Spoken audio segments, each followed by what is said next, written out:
Greetings, everyone. Greetings, greetings. I know it's early. We did not have F Your Feelings Friday last night, so I am not making it up. We're having it today, okay? It is F Your Feelings Friday, everybody. This is the makeup session, all right?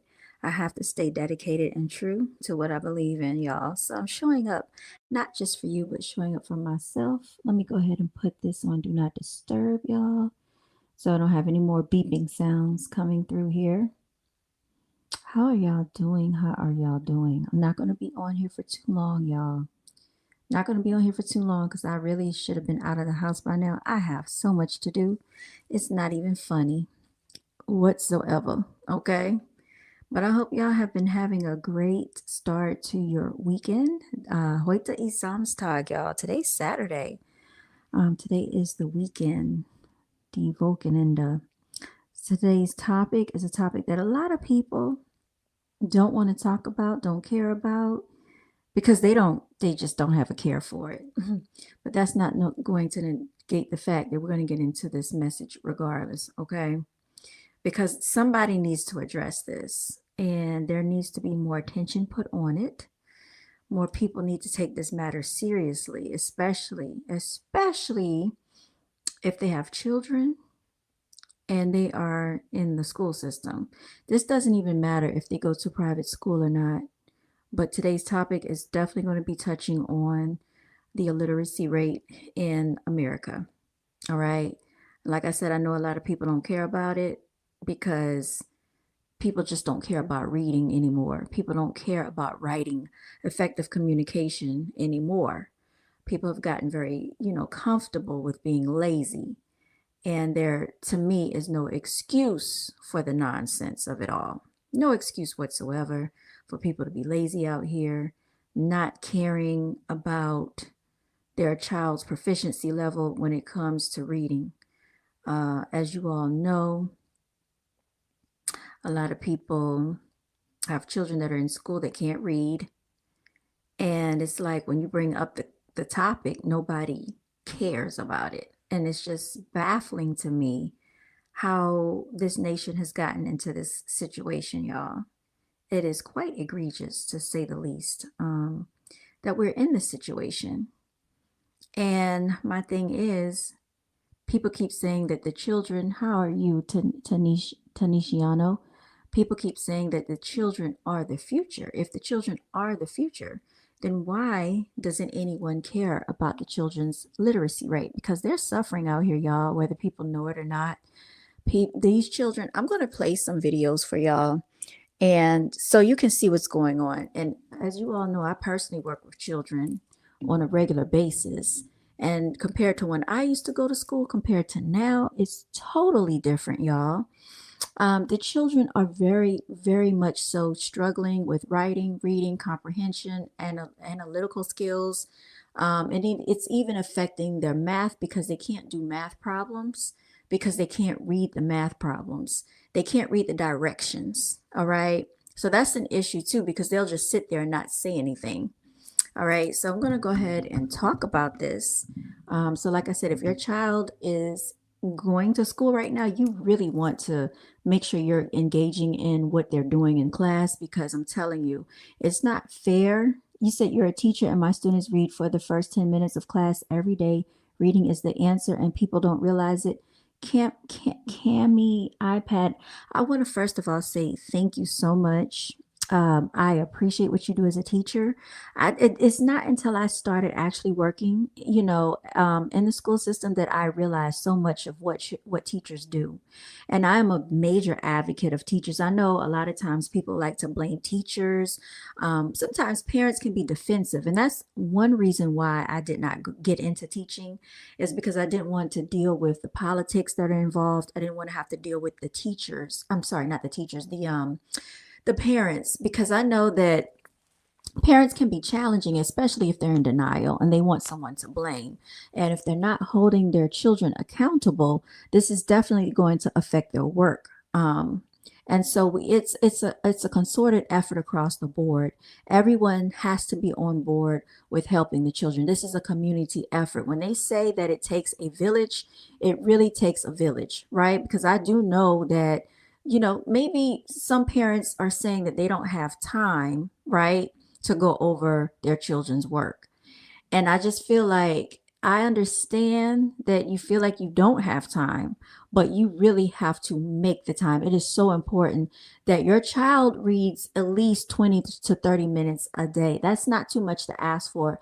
If your child is playing video games, your child needs to be reading for at least 20 to 30 minutes of that time that they're playing video games. It is essential, because they are smart. They are very intelligent. Don't ever think that just because they're a certain age that something is too complicated or they can't grasp the concept. There is no limit to what the brain can actually learn. That's one thing that we do know about the human mind and the human brain. There is no limit on the capacity of learning that's available to your brain.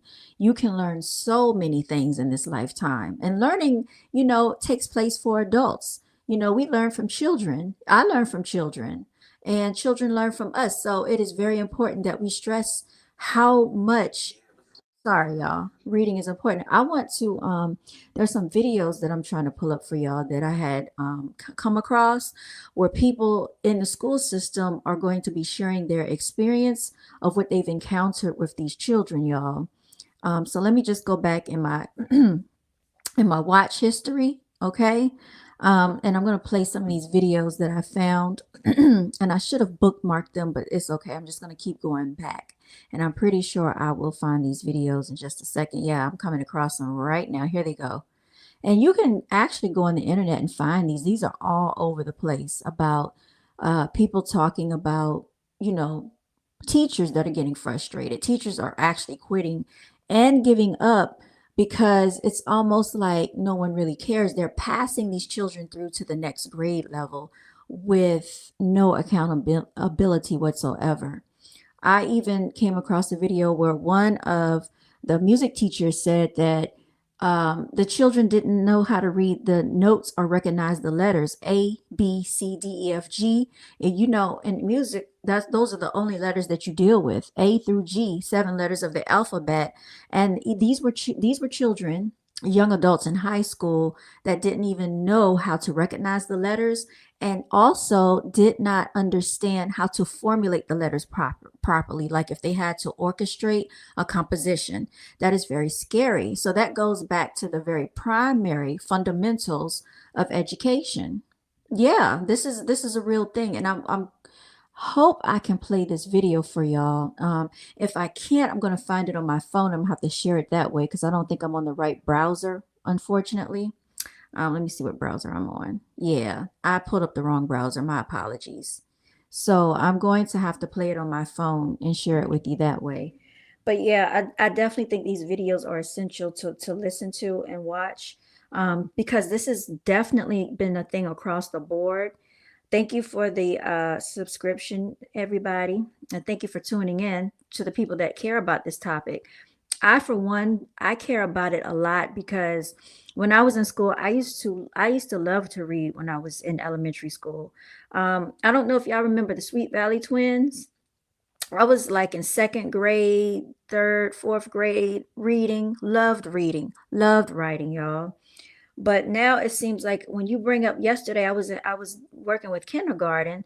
When I brought up story time, this boy told me that he didn't want story time. He didn't want to read books. Books are boring. Books are boring. And another girl was like, "No, books are fun. Books are fun." Yeah, I used to be so excited about the book fair, about going to the library. My mother used to take us to the library. Like I thought that books were an adventure to express your creativity, to go into a different realm in your imagination, and you just go into another world. And not only that, when the more that you read, the more your child reads, the more they can start to recognize words, understand how to spell correctly.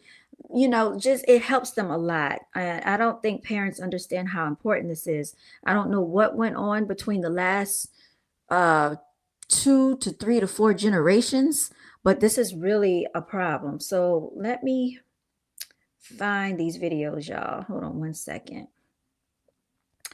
All right, I gotta check my history view. Hold on. Let's see, how do I get to my history section? View all. Okay, here we go. Here's the history section here. And let's go back to the videos. 7 reasons. Okay. So a lot of nonsense is popping up right now. Okay, let's keep going back. I think. Okay, so millennial mom opts out of homework all year. So that's another thing that's going on. A lot of these children aren't getting homework. I got to get going, but thanks for talking about this. Yes, yeah, Cammie, I do understand. I know you're busy. I'm definitely going to be posting this video, so if you ever want to come back and watch it, you certainly can. It says teachers are done. America's moral decline. America's okay. No one wants to talk about it. All right, they're definitely judging you.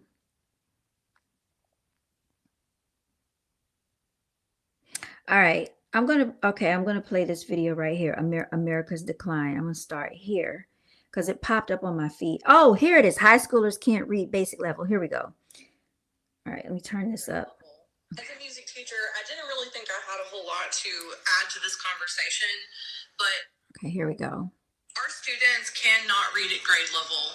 As a music teacher, I didn't really think I had a whole lot to add to this conversation, but I don't think a lot of y'all understand how much this is affecting them in every single course that they're taking, not just the ones where they're having to write and read passages like science and math and reading courses, but it's affecting them in every aspect of their schooling. Teresa is one of the teachers I listen to a lot on TikTok. I don't go on TikTok a lot, but whenever I see her, I like to hear her experience. I think she sounds like a very knowledgeable teacher. I saw in my band hall with kids that did not know how to read at their grade level. So what I was noticing this past year with my students is they weren't just having those typical issues that you would have to work through. A lot of these kids would not even use alphabet symbols. They would be making up symbols. They would not even know how to write A, B, C, D, E, F, G on their piece of paper. They wouldn't know how to form those letters. They would also have issues not knowing alphabetical order in general. So if they knew how to write A, B, C, D, E, F, G, they couldn't answer to me what letter would come after C in the alphabet. And I would ask them things like that specifically. What comes after C in the alphabet? That's why phonics is so important. Teaching phonics, the kids should at least know the ABC song. But yeah, learning the characters, learning how to say each individual character, and then blending and segmenting, they're so important. I did another video on the reading wars where we look at the 2 ways that reading has been taught recently. They couldn't answer it. And I'm not just talking 1 or 2 kids in the class. I'm talking closer to 50%. And we're not also just talking about 6th graders. We're talking about 6th, 7th, and 8th graders. Kids that are about to go into high school. And did it make the job of teaching kids how to read music harder? Yes. But I think the reason why I'm wanting to point this out specifically is that a lot of teachers in middle school grades or upper level grades before you get into high school aren't necessarily dealing with skills that require you to go back to those remedial basics. So a lot of people in the comments are saying that, wow, teachers are complaining about kids not being able to read. But if you're in high school, you're about to teach a lot of high-level things, and having to go back and teach phonics and reading to students about to go to high school, that's not what you're supposed to be teaching them. And that's why it's difficult. These are things kids are supposed to be learning in kindergarten. Yes. So I'm sorry to interject here. You said, so true, America is terribly a stupid country, the Junior 1302. And I think they're doing this on purpose in some aspects. But I do know in school, it's very frustrating when you're trying to work with children and they just sit there and don't do anything, especially when you're trying to get them to do their math and they just sit there and stare, and you're wondering, you've been sitting here for 10 minutes and I'm checking around to make sure they're doing their work. What have you done? Nothing.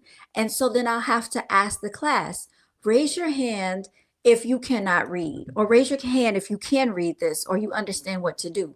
Many of them sit there because they don't understand the directions, because they can't read the directions. They don't know what to do. So you literally have to read the directions to them. And sometimes even when you tell them the directions on what to do, they have a comprehension problem and an analytical problem. So they still don't understand. And a lot of times you can break things down in multiple ways and they still don't grasp the concept or understand what to do with their math. It's very scary because they are very proficient with getting on their iPads. They're really good with technology.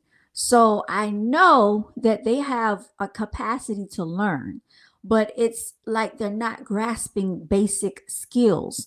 And phonics is something that was taught when I was younger, when I was in like second, third grade. But I always excelled, like English learning, writing, and reading was always, and literature were my strong points. That's just something that came natural to me. Now I was not big on math, but I'm able to get through the basic functions of math. I'm It's scary because these children today aren't even able to get through the basics in math, the basic functions in math either. So when we talk about like even writing their alphabet, they don't even know how to properly write their alphabet. They're writing things backwards. Numbers are being written backwards. A lot of times they will recite the alphabet because they know the alphabet song.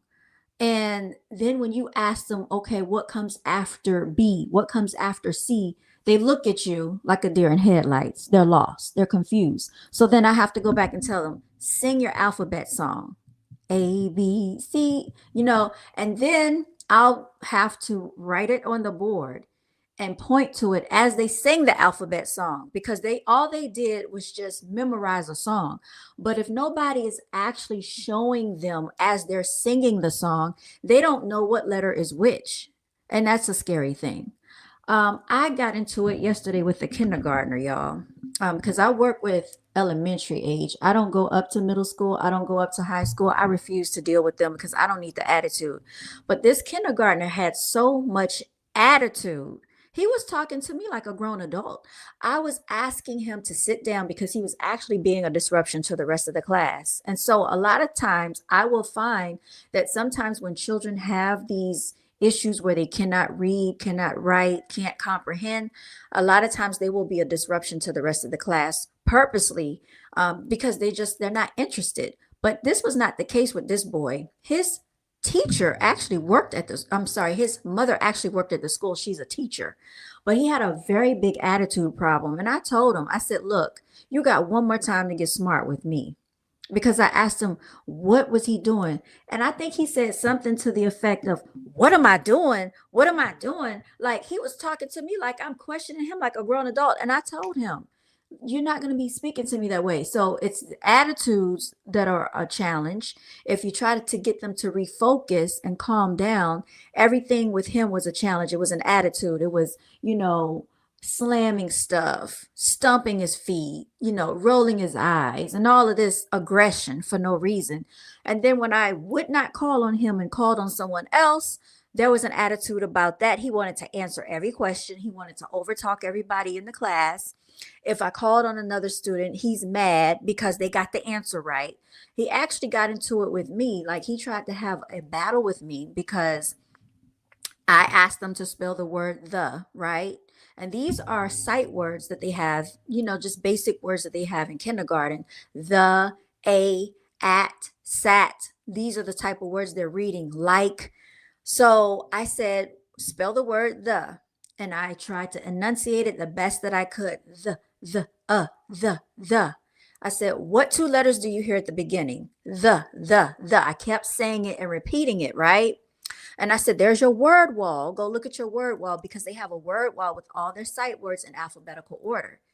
He went back and forth with me telling me that the has a D in it. I said, no, sweetheart, the does not have a D in it. There's no D in the word the. I said, listen, it's the. Yes, it does. Yes, it does. It's a D. And really was about to start crying because he thought he was right. So I had to say, you know what? If you don't believe me, go across the hall and ask another teacher. Ask your parents.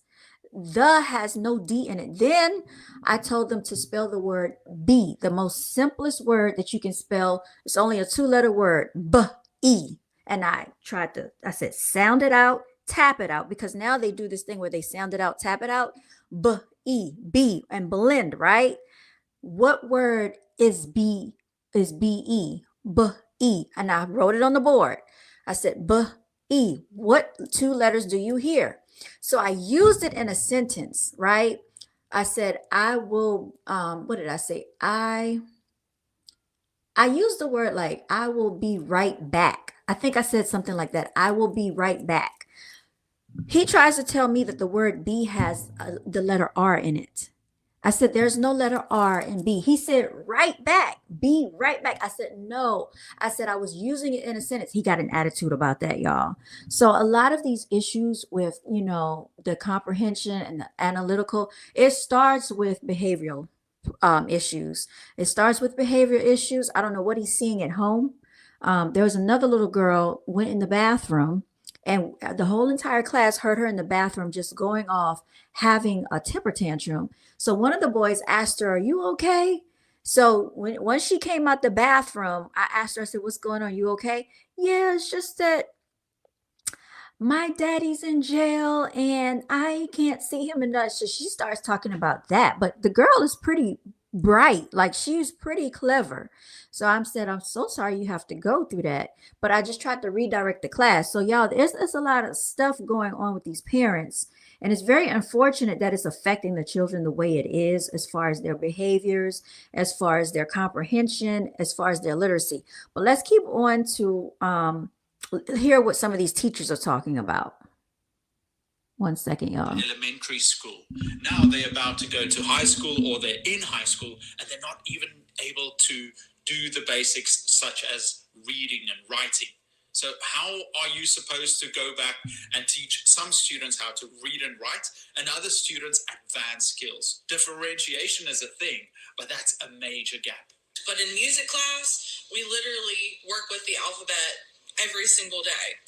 We only work with A, B, C, D, E, F, G, 7 letters of the alphabet. And a lot of these kids do not know the first 7 letters of their alphabet or what order they go in.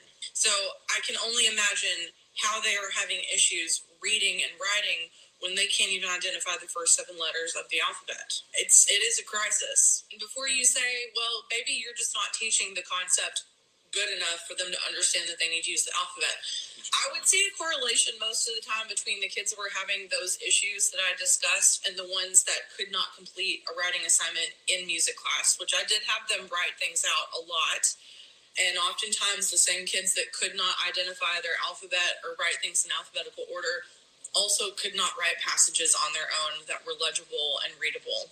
I know all last week, all over social media, you saw nothing but teachers talking about how elementary and middle school kids are reading 4 years below grade level. Well, as a high school teacher, I'm here to inform you that high school kids are doing way worse. They are reading 6 years below grade level. The only difference is a whole heap of these kids are going to graduate at the end of this school year. And we are expecting them to go to college and obtain jobs when they cannot even comprehend basic skills, which is why we probably see a problem with employers finding employees. So a lot of people say it's because. All right. So to speak to that, they're very right.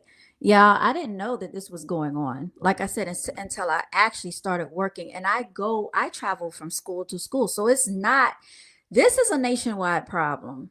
I have a friend that lives in another state. She's seeing the same thing, and she works with middle school.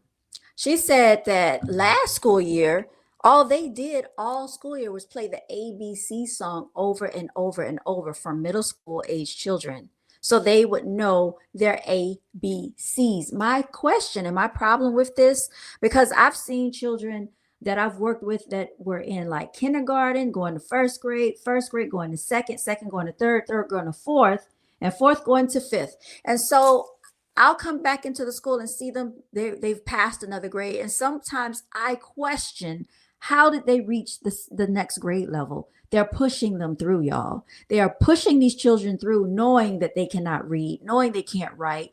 They're penmanship, their handwriting looks like worse than a kindergartner. Looks like a preschooler wrote a lot of their papers. Their punctuation, they don't have it. It doesn't exist.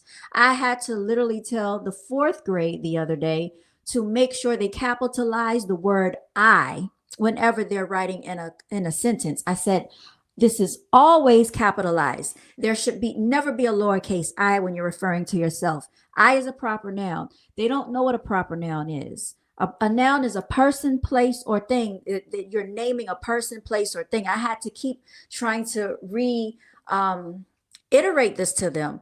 And then sometimes I'll even try to write on the board, please check for punctuation. Please start with capital letters. Please double check your work before you turn it in. Stop telling me that you're done. And then when we go and read your work, it doesn't even make sense. So I have them to stand there and read it to me. I said, read this to me. And then they're struggling trying to read their own paper. I said, look, if you can't read your paper, do you think your teacher can read your paper? Because it needs to make sense to you. It needs to make sense to the reader. Do you think someone knows what you're trying to write if you can't even understand what you're reading? I'll tell them go back and fix it. And some of them, they had a poetry assignment the other day, and poetry is right in alignment with what I love. Y'all, I used to write poems from the time that I was like in elementary school all the way up until high school. Even as an adult, it was therapeutic for me.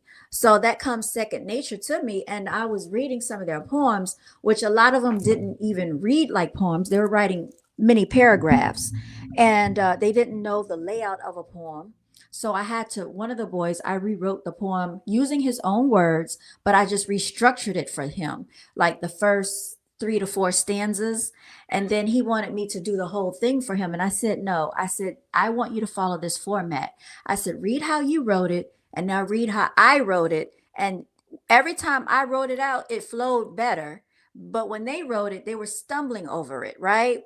And of course, there are grammatical issues that should not be made. They don't know when to use apostrophes. They don't understand that apostrophes is for ownership, right? Or contractions. And they probably don't know what a contraction is, because when you use these terminology and these definitions, they're very confused. So it's almost like you have to go back to the very basics, because this is the stuff that we were taught, just like in second, third, and of course in fourth grade, you're still learning these things. But at a fourth grade level, you should be able to write a complete essay. And I was talking to one of the teachers at the school, and she said a lot of these third graders aren't able to write an essay, but in her country, children are writing essays, and these children are way behind in America compared to other countries, y'all. And it's very scary out here. You said so true. America is a terribly stupid country. Who did it? Who did it? I think it's a culmination of things. It's a combination of parenting, lacking, skill set to actually work with their children on a daily basis. I feel like even on the weekends, if you know that your child is not proficient in reading or writing or understanding or comprehending or math, there should be no sports games and playing and doing all these extracurricular activities. Some of these children are in football, basketball, cheerleading, and all these extracurricular activities after school. And it needs to start there. It needs to start with prioritizing. Parents aren't prioritizing. And then, there's just a lack of homework being handed out because children are not completing their homework. When they have in-school assignments, y'all, I have seen teachers give tests and allow the test to be an open book assignment. Don't you know they still don't complete their open book assignments in the allotted time frame that is given to them? So then they are told that they can put it away and come back to it later. We never had that luxury. If we had any type of test, we had to complete it in that time frame, and we had to study for these tests. We had to take notes in class. These children don't take notes in class. When I had math, I used to take notes. I used to write down the math problems, the equations that the teacher was going over. These children don't take notes. What are notes? I have to tell them to write this stuff down. And they're like, oh, we can write. Yes, write it down. This is why I'm putting it up here, so you can have an example to go by. So when you have to do it, you have an example to remember how to do this. We know that everybody's not going to memorize how to learn a new strategy with math. So this is why you have to write it down. Repetition. And there's not enough repetition happening. I believe the only time they're really going through this stuff, y'all, is when they get in the classroom. I don't really think they're doing the homework like they're supposed to. And I don't think that parents are buying flashcards for their children, which is only $1.25 at the Dollar Tree.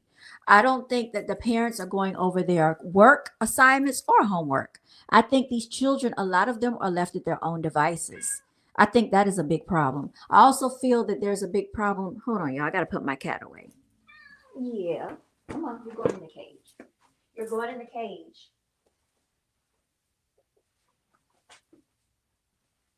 You got to go in the cage, sweetie. Go ahead. Go ahead.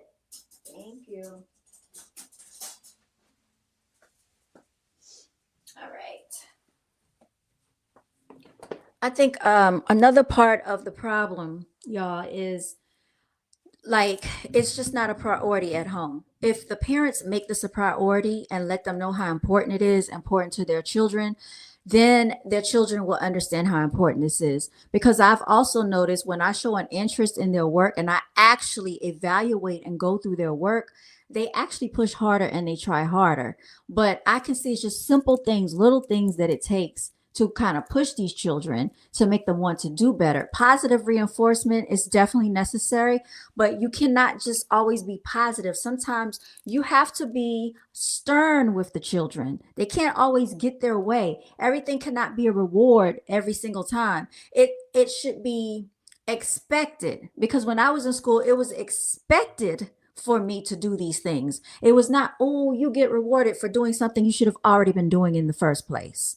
And these children are they're very soft, they're very hypersensitive, and they need to hear the truth. They need to have constructive criticism.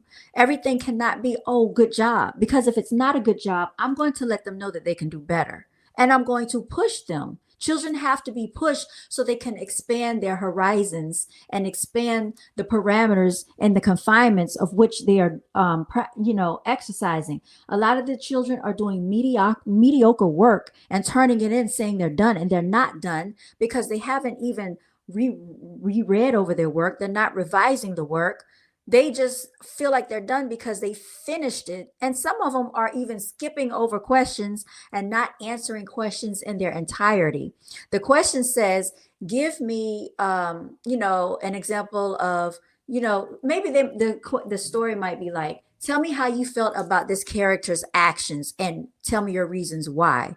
They will put like the most basic answers, a one-worded answer. If they can come up with a one-word answer, that's what they'll put. And then they won't answer the rest of the question, which says why. So I have to go back and say, you didn't finish answering this. It's just basic, they're very basic, y'all. Very simple-minded ways of thinking. So there's definitely an issue here, and they're trying to say COVID. Oh, well, he was a COVID baby. Y'all stop with that. COVID was 5 years ago. They're in fifth and sixth grade now. No, COVID is not the issue. COVID was never the freaking issue. You can't blame COVID for children not reading. It wasn't COVID that did this. I'm gonna tell you something. I have 3 nephews, and when COVID came, I was working from home, and I also homeschooled my 3 nephews during COVID. One of my nephews had just started kindergarten when COVID hit. So he was in the frame of like learning all these basic fundamentals. And him and we had it out. I remember we went through blood, sweat, and tears for me to get the work out of him that I needed. But I was not going to sit there and baby him through it because he has to learn these things. And so I had my middle nephew, which was in kindergarten. He was actually doing double-digit addition in kindergarten, and it was getting the answers right. So this is very feasible to do. He was actually doing letter recognition. We were going over counting, and actually my first nephew already knew how to read before he got into kindergarten. He was reading at the age of 3. 3-letter words. He was already counting by the age of 3. So it's a matter of repetition, and is what the adults are instilling into the children. So if you're not preparing them before they get to Kindergarten, they're already behind. A lot of these kindergartners can't write their name, can't spell their name, don't know letter recognition, still don't know their ABCs, can't count to 10. And they leave it on the teachers to think that, oh, well, we'll just let the school deal with it. And the problem is that you have children in that class that are way more advanced because their parents took the time or somebody took the time.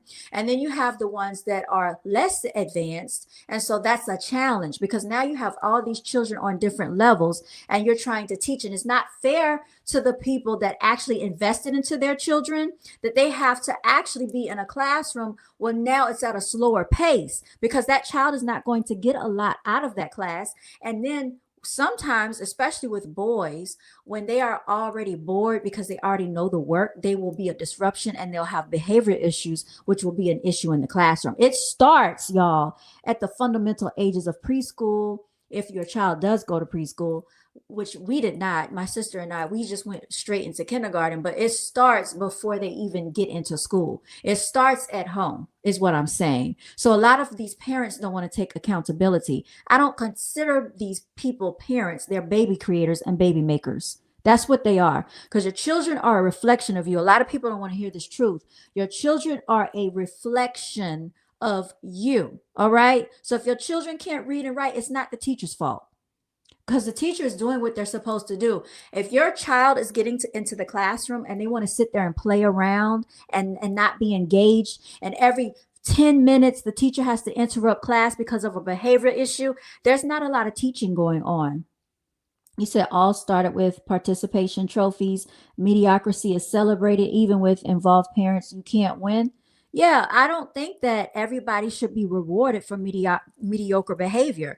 And see, and that's another thing. I had a child. So yesterday I had to go and check. They have these yellow folders that they send home with the children. So in the folder, depending on how they did for the day, they get a sticker for the day. So I looked at their calendars in the folder, and then you can write a note home to their parents depending on what that child did. One boy, I had to consistently tell him to stop doing what he was doing. Now, granted, he's so we have a lot of bilingual children that are still learning English because they have immigrated over here. So we have a lot of that going on too, right? But I'm going to tell you this. Even when I was learning German, when I lived in Germany, right? The teacher would speak to us in German, but I knew what they were saying based on how they communicated with us with hand gestures, things they pointed at. So I knew basically if they told us to sit down in German, I knew what that meant. Sit down. Stand up, we knew to stand up, right? So if I'm constantly telling the boy to stop, no, don't talk. He knows what I'm saying, but yet he still wants to be defiant because he thinks it's a daycare center. He thinks I'm a babysitter. And I had to tell these children, I'm not a babysitter. I'm not a daycare worker. You come to school to learn, not to play, right? He wants to roll around on the carpet. He wants to crawl around and flip around. He wants to do all these things other than what he's supposed to do, which is focusing on what we're talking about. Then he keeps digging in his nose, which I told him to stop a numerous amount of times. So when children do that, and they're doing this all the way up until 5th grade, I tell them to go wash your hands, okay? Because we have to have good practice of hygiene. I don't know who's not teaching this at home, but in class, we're going to have hygiene. You're going to cover your mouth when you cough. You're going to turn your head. Because one thing that's going on is it's a breeding ground of germs going on. Especially if you work with kindergarten, 1st grade. Kindergarten is the worst, y'all. The younger they are, the worse the germs. I got sick 3 times back to back earlier last school year. And it was a very grotesque situation that I was in. I have never been bedridden off of being sick because of children. And I have a really good immune system, y'all. I really don't get sick. But these children have a different type of potency when it comes to germs. And then the parents bring their children knowing they have runny noses, they have a cough, they're sneezing, they have a fever, they have temperatures. Why would you want to breathe that into the school system? And now you have a multitude of children catching these germs. The teacher's getting sick, she's out. It's just ridiculous. Stop sending your children to school when you know they're sick. That is very inconsiderate. It's very inconsiderate because that causes a whole host of issues for the school and the staff. But outside of that, They're not teaching some, I don't know where they're getting this bad hygiene from, So I will have them to, like, if we have time, wash your hands before lunch, especially if we just came from recess. And then we'll do hand sanitizer before lunch. Like if we don't have time, because it's very time consuming to get about 20 some children to wash their hands. That's like almost a 15-minute challenge right there. Getting them to the bathroom. That they say 5 minutes. No, because they go into the bathroom even in fourth grade, fifth grade. Y'all want to play in the bathroom. So a lot of these things that teachers are doing is not even teaching. It's just basic fundamentals of how to behave in public, in society. Don't play in the bathroom. Don't kick. Don't push. Don't shove. Stop having temper tantrums. Stop being a tattletale. Respect people. Don't call names. This is going on all throughout the day, y'all. All throughout the day. They can't work together. They're arguing over silly things, right? And these are the challenges that I really didn't go through. And so I'm trying to find what is the disconnect over the last 2 to 3 decades, 2 to 4 decades. What I find is this is a background issue from whatever they're being exposed to in the household. It's a behavior issue and it comes from the lack of parenting. Because, like I said, you can have a child. That doesn't mean that you're a parent. That means that you were just able to procreate. That's it. You can birth a child and not properly bring the child or raise the child properly. And this is why we have a lot of these issues. So you have children that haven't learned the fundamental skills that they need in, grade level school, primary school, going on to middle school, and they barely can write, barely can comprehend, don't think it's important. They don't think it's important. But like I said, a lot of these parents, they're just not engaged. So let's go ahead and skip on. Let's skip on and see and hear what the teachers have to say, y'all. And so at this point, I am very glad that I did not go into the profession of teaching because I really do enjoy working with children and helping them learn. I enjoy tutoring children and look at their little, brains light up when they've learned something new. Like I remember the other school year, it was a kindergarten class. I think it was kindergarten to first grade. And the girl was struggling with her math. And so I showed her a simple strategy, a simple step, reinforced it, and she got the concept like that. That's why I say these children they are smart. They're just not using their brains for some reason. It's like there's a disconnect somewhere. And when I saw her again, it was a whole different week, a whole different day, a whole different month. She came up to me and she gave me a hug. She said, "I remember you. You helped me with my math." So y'all, I don't know, but also too, the concept of math is a problem because now they've implemented Common Core and they've overcomplicated math when it really should be simplified. So the way that we learn math is not the way that they're learning math. I see some of this stuff and I am confused. And why are you doing all of these steps just to add, subtract, divide, and multiply? Because those are the basic concepts that you're going to need in society, right? Of outside of fractions and percentages and stuff like that.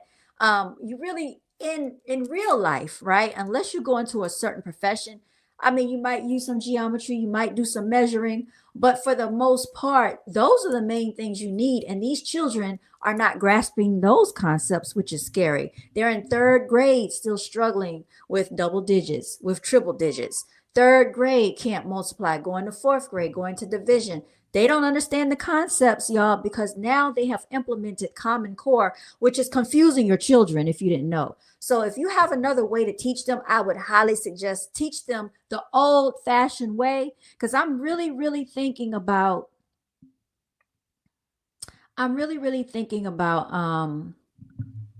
coming up with like a session on the channel or on my Patreon where I just do like some tutoring sessions, just basic stuff with, the English language, writing, comprehension, and even with some math concepts, because I see that it's very helpful when I go over it with them.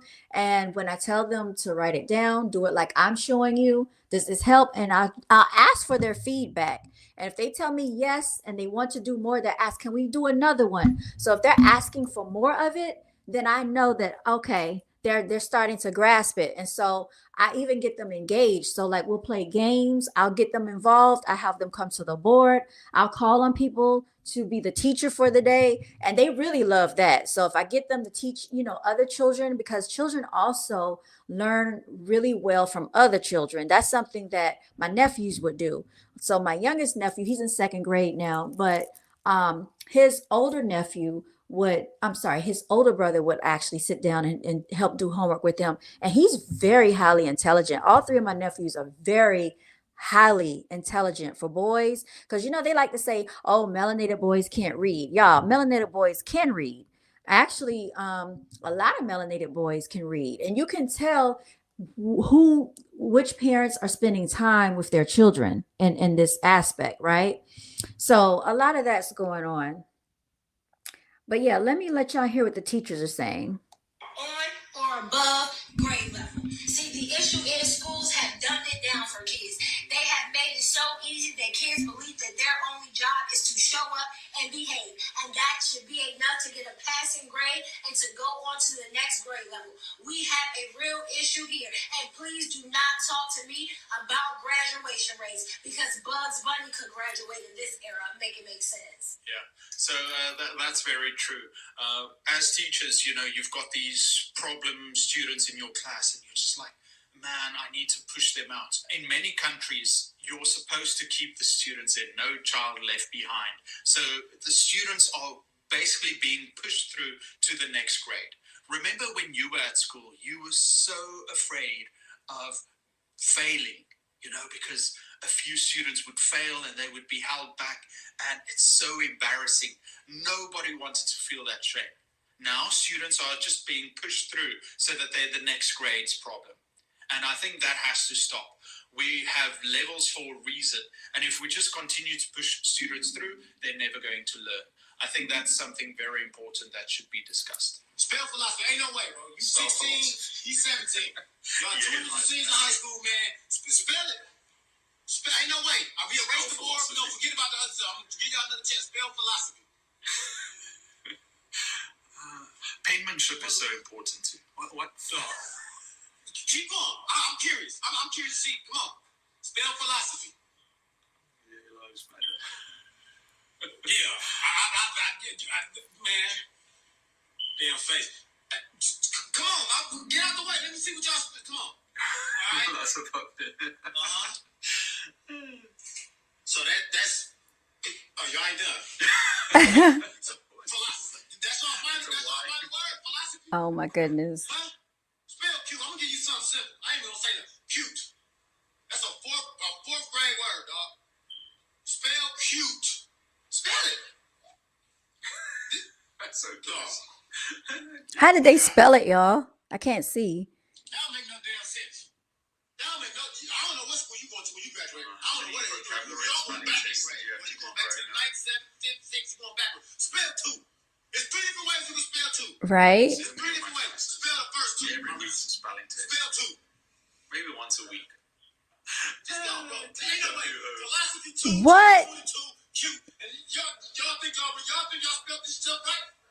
Did you know that in 2000? You know what? Hold on. I gotta talk about that. What we just watched. That is not even funny, y'all.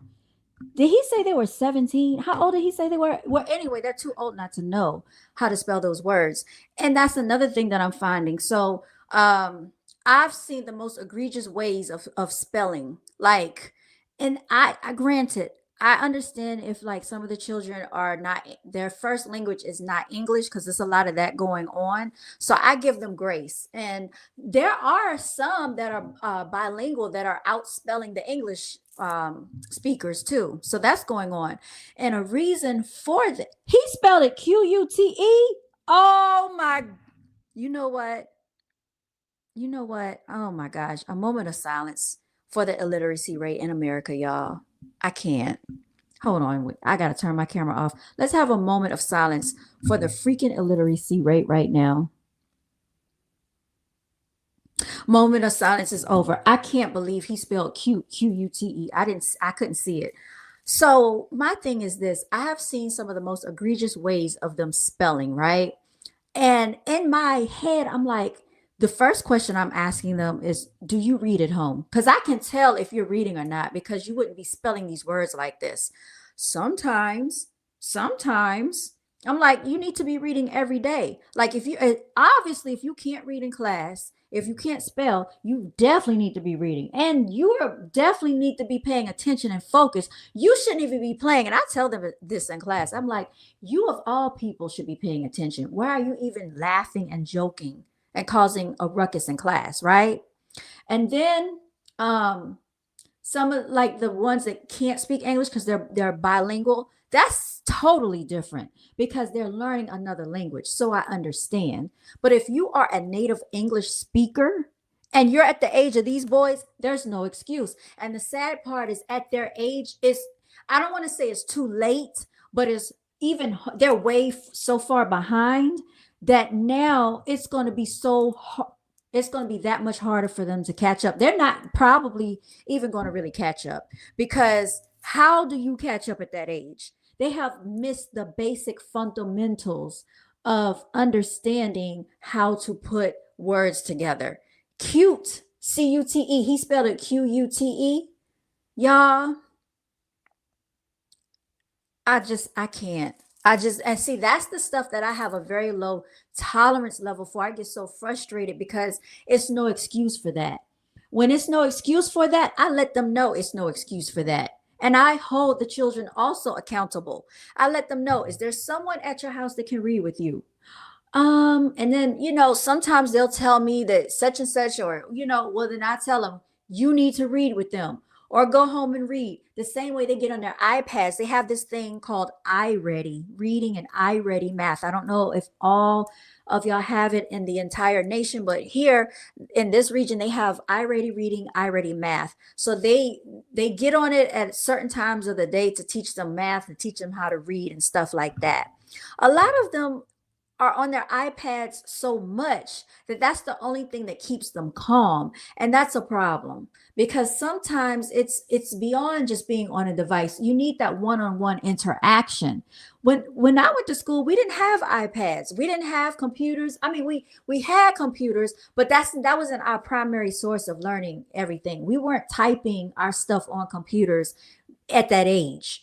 Now their penmanship is suffering. They don't even know how to write in cursive, y'all. They've taken that out of the school. So in third grade, we learned cursive. If I write something in cursive, they don't know how to read it. That's a problem. How are they going to sign their signature? I guess they're going to use DocuSign, y'all.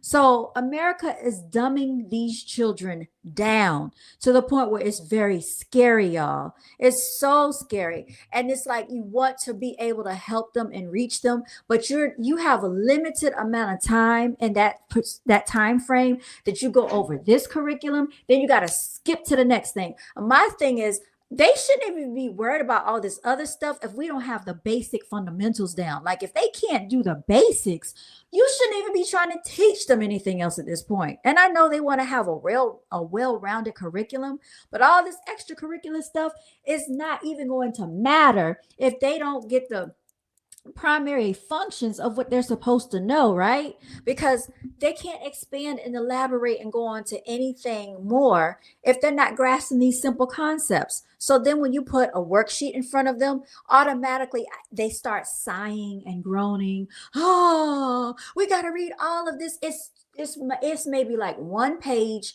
like with 3 paragraphs on it, or maybe 2 pages with a few paragraphs, and they sit there the entire time and don't do any work. They might answer a few questions like with mediocrity, barely able to write the word correctly, and then they're talking to their friends. They're playing, they're laughing, they're joking. This is what goes on, and it is going on across the board, y'all.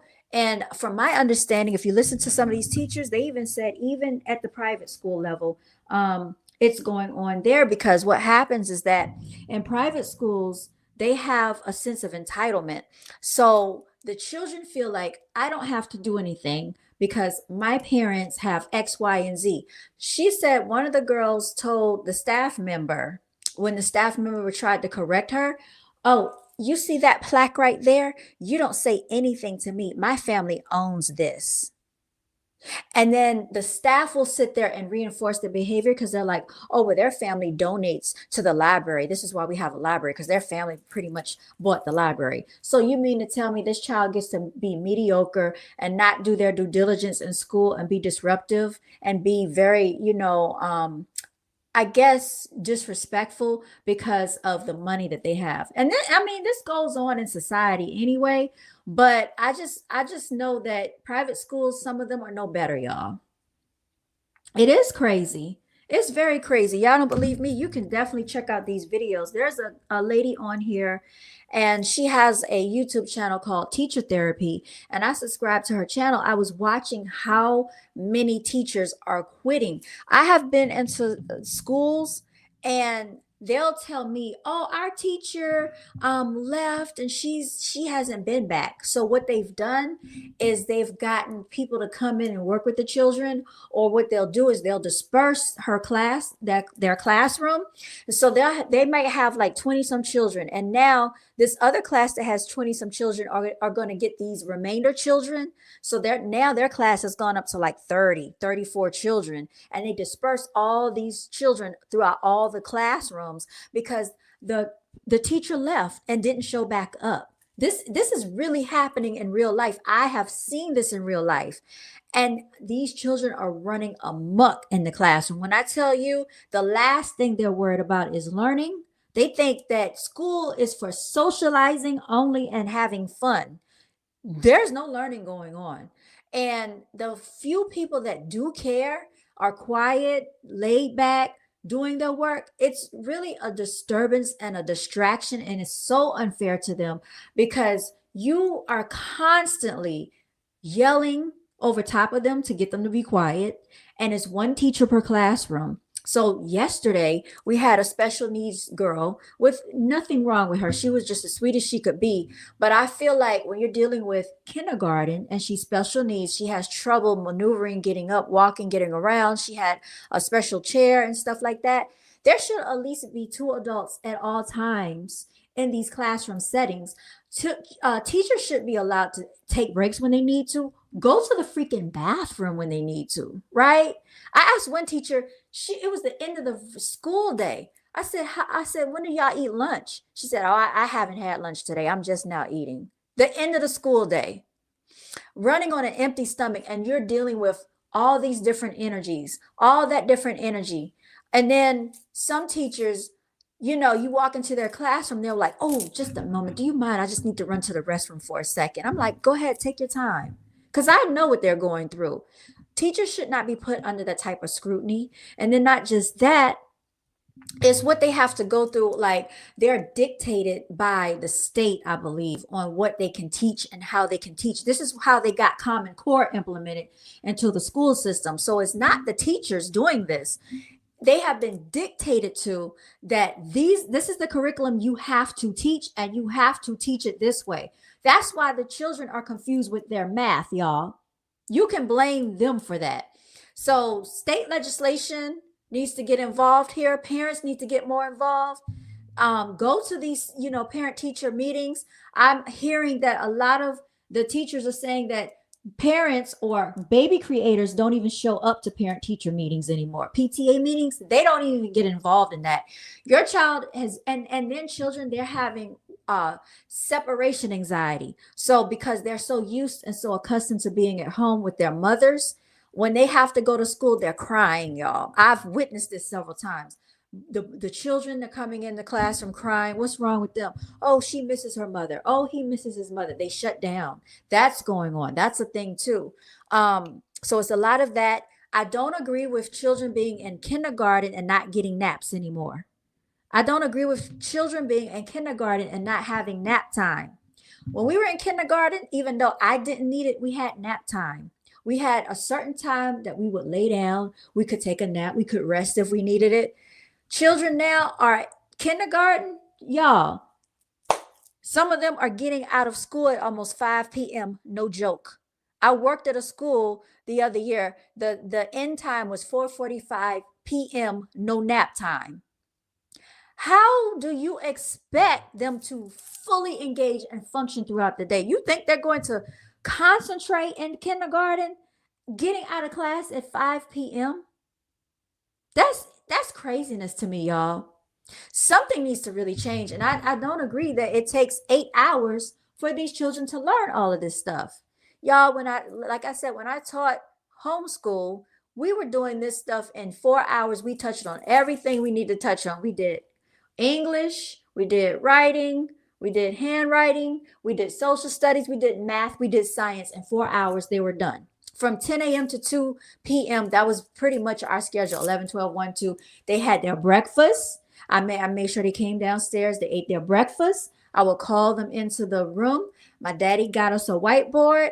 I told them what I needed them to do, made them work on it. I had their videos for them to watch, asked them about it. What did you learn? And like when I was upstairs working, I would come down and check on them. They were just fine.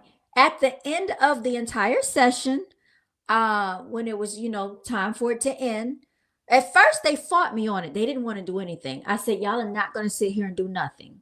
This is auntie talking. This wasn't their mother. This was auntie telling them that they're not going to do this. So we took the whiteboard in the living room and they were required to do a presentation for Papa and Grandma. And my sister, we would FaceTime her sometimes because she was working too. She's working from home. So I would have them to present to them what they learned in all the subjects. So my oldest nephew had to tell what he learned and show it on the whiteboard and do his work and show what he learned. My other nephew had to do the same thing. Yeah, and that's what we did when COVID was going on. So homeschooling was a thing. And we didn't need all these like gadgets to teach them, just a simple TV, watch the video on social studies. And he was actually engaged in learning about the Native Americans because I thought he was bored. I said, you don't have to watch this. We can watch something else. No, auntie, I was watching that. I said, oh, so you're interested. I had him learning about Marcus Garvey. Tell me about Marcus Garvey because my oldest nephew, he's part Jamaican. So he learned about Marcus Garvey because that's something that we don't learn. They don't really teach us a lot about what they call Black history, even though I don't believe that Black history should be separated, right? I feel like all history is taking place at one time. So why are we separating the histories? That's craziness to me, right? But I didn't call it Black history for him. I said, I just want you to watch this video on Marcus Garvey. Tell me 3 things that you learned about Marcus Garvey. And so he did that for me. And I still have these videos saved in my phone, y'all. And so, yeah, COVID is not the problem. COVID was not the problem. I have to say that. If you were working with your children, COVID was not the problem. When they did go back to school, they were going to school from home. So they had these little laptops, y'all. I thought it was the cutest little thing. And so I FaceTime my nephew and they would be like, well, auntie, I'm about to sign on. And he was telling me what assignments he had and what he had to do. It was almost like they were in a business office setting. And I said, just look at this. Y'all, it is just so amazing how far technology has come. When I was going to school, we were learning on the Macintosh, Apple computers or whatever. And yeah, we were learning Control Alt Delete when they still had the big box computers and the floppy disks with the black screens and the green writing. Okay, that's what we were learning. Return, enter, space bar. And then the computer lab teacher would come in there and say, do not touch anything unless I tell you, right? He was very specific on that. So it's just so interesting how these children have more devices, more gadgets, and they are not learning as much. We had a lot less and we learned a lot more. I think they only need the basic fundamentals. I think they only need flashcards. I think they just need pen, paper, notebooks. And that's something else I want to talk about because I am tired of children coming to school, 1st, 2nd, 3rd, 4th, 5th grade, kindergarten as well. And they don't have pencils. And so they sit there in class and you're thinking that they're working and you're like, well, you didn't do anything. What are you doing? Your paper is blank. I need a pencil. Where's your pencil? I don't have one. So it's up to the teacher now to provide pencils for your children. How crazy is that, y'all, when pencils are $1.25 at Dollar Tree? How crazy is that? How crazy is it that your child can't sharpen their pencil because they don't have a pencil sharpener. So they ask to use the teacher's electric pencil sharpener, but they keep breaking it. So then she tells them they can't touch it anymore. It's crazy because I also know that pencil sharpeners are a thing that my mother used to make sure we had. Pencils are a thing that my mother she made sure we had. Notebook paper was a thing that teachers are providing that my mother made sure that we had, y'all. It's very interesting how baby creators are not parents anymore. So these school supplies are now being provided by the teacher. And from my understanding, teachers are coming out of pocket for a lot of things for these children. Why are they doing that when your child comes into class and they don't want to learn and they have all these disruptive, rude behaviors preventing the teacher from teaching the children? That is unfair and is very inconsiderate to the teachers, y'all. They sacrifice a lot. And like I said, I am very glad that I did not get into the profession of teaching at this point. You said, yes, it's indoctrination with the curriculum they want. Yeah, I agree with you about homeschooling. I really think if you are a parent that is capable of homeschooling and you have the time to do it, or if you have someone that can help you with it, I think that is the most profound way of going at this juncture, because I see that school is getting dumbed down. The expectation level is lowered. So now what we're going to have are technically graduates that really don't even deserve to graduate. High schoolers that don't deserve a diploma, a high school diploma, y'all. And if they're doing that, what's going to happen after they graduate? They can't comprehend. So you're going to have a bunch of illiterate adults being put into general population in this society. Who are going to be our nurses, our health practitioners, our attorneys, our judges, our police officers, people that really make a difference in this world? These professions that we need when we get older, we need these people to take care of us. Who are these people going to be? That's a very scary thing when you look at the fact that these people that you call children, because they're going to be young adults one day, and they're going to have very low comprehension levels, very low analytical skills. And a lot of them, another problem that I'm finding is they can't think without someone telling them what to do. So you'll write something on the board, you'll write a word on the board and the word tells them what to do in the description. I had one child the other day tell me, how do you spell favorite? I said, look on the board and tell me how you spell favorite. Oh, and then instead of them, like what I used to do, like when I was learning how to spell, I would look at the paragraph that had the word in it, and I knew that that word was correct. So I would just look back and copy the word. They won't do that. They'll be looking at you. How do you spell such and such? I'm like, then you just write it down right here. Isn't it right there in this paragraph? Look back at that paper and copy it. They have to know where to go to get the answer. Part of that is understanding how to learn as well as research, y'all. And trust me, they don't know anything about research. Because when we did research, we had encyclopedias, dictionaries. They have Google. It's a total different thing. And they don't even want to Google the word to spell it correctly. So that's a problem. We had the Dewey Decimal system, y'all.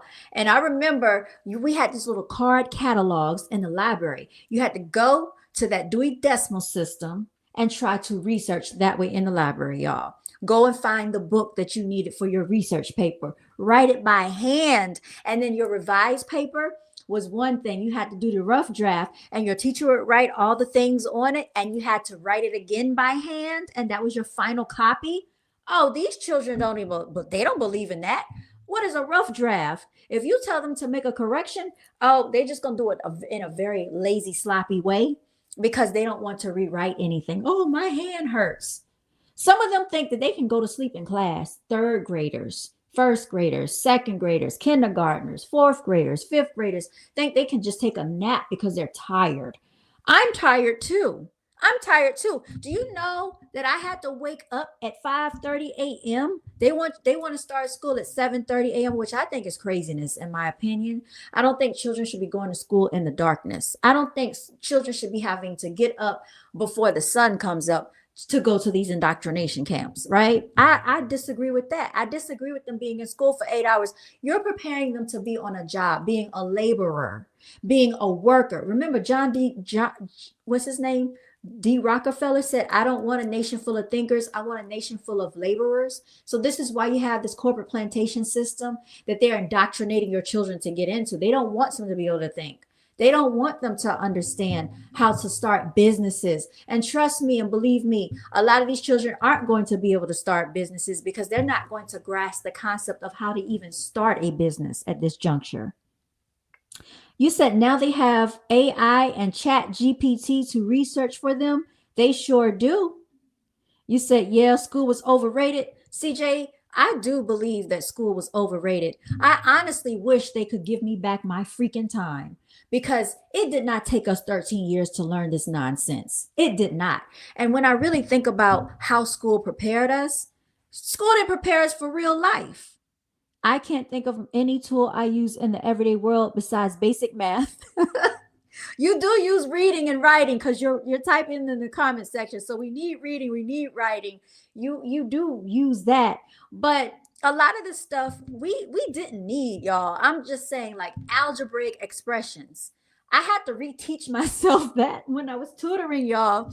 I was tutoring second and third and fourth grade the other school year, and we had mixed fractions. I freaking forgot how to do this stuff, so I had to improvise on the spot, and I had to ask the math teacher, is this right? Y'all, once it gets past fourth grade math, my brain, that's it for me, y'all. When I was in high school, I'm going to be honest with y'all. I did not want to mess up my GPA because I had a good GPA.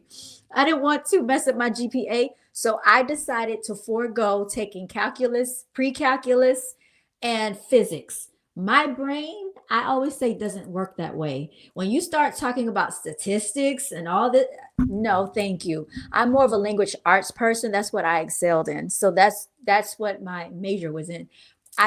If it had to do with math, y'all, I stopped at algebra 2, and that was good enough for me. And I'm being honest. I did take business. I took accounting, and the reason I took accounting because in my head I was like, oh, this seems like so business minded, and I wanted to be like a business person. So I'm like, oh, this would help me. So y'all, I didn't like the fact. So in accounting, everything on the left side has to balance on the right side. So whatever you do on this side has to match this side. Yeah, it's like a balancing sheet. Y'all, that was confusing because the numbers do a whole bunch of things on both sides and it has to equal the same on both. It was just too much. But I ended up getting through it. I made a decent grade in accounting, unbeknownst to me. But if I didn't have to put myself through any more challenging math, then I negated to do that.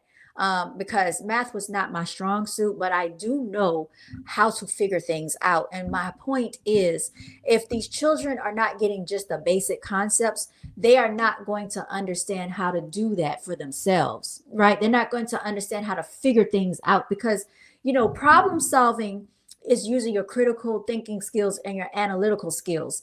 And the children, for one, they don't know how to problem solve, y'all, because they're being dictated to all day, every day, what to do. If you don't tell them what to do, then they'll just sit there like a deer in headlights. And that's a scary thing. You said, right. You laughing. No, it's true. I'm just saying, like, school, for real, I think by the time we get to, I don't know what grade level, y'all, but I just know that it didn't take us 13 years to learn this stuff. And they played with our time, and they really should be held accountable for playing with our freaking time, because we honestly could have gotten through college by the time we graduated high school. Honestly, I've seen people that did this that were homeschooled. By the time they were 16 and 17, they were in college. And people think, oh, wow, that's so profound. But guess what? It's very possible with the right type of reinforcement, the right type of structure. We all could have done that. We could have saved ourselves like at least 4 years from this nonsense. We could have been actually working towards our goals, our dreams, our talents, starting businesses. By the time you're 20, you could have had your business started, y'all. You could have had your business going. 25, you're a business owner. 35, you're retiring, right? You got somebody working for you. But they don't want us to think like that. So they waste our creative moments when we're going to school because, school can take a lot of your creativity away too. And that's another thing that I don't want to ever think, that children can't be creative. Like if they're drawing in class, I encourage it, but like if we're doing math and you're drawing, I will say something about it because that's not what we're doing right now. But I will give them a compliment. Hey, you're a great artist, but that's not what we're doing right now. So let's focus, okay? While that's a beautiful picture and I love your color scheme, that's not what we're doing, okay? So let's focus. That's not it. Because you don't ever want to like take away their creatistic, no, I'm sorry, um their creative, what am I trying to say, like their creativity. And I think that's something that definitely should be encouraged, playing instruments, whatever they're good at, because all of us, should have some type of gift or talent that we were born with, and we should exercise those things.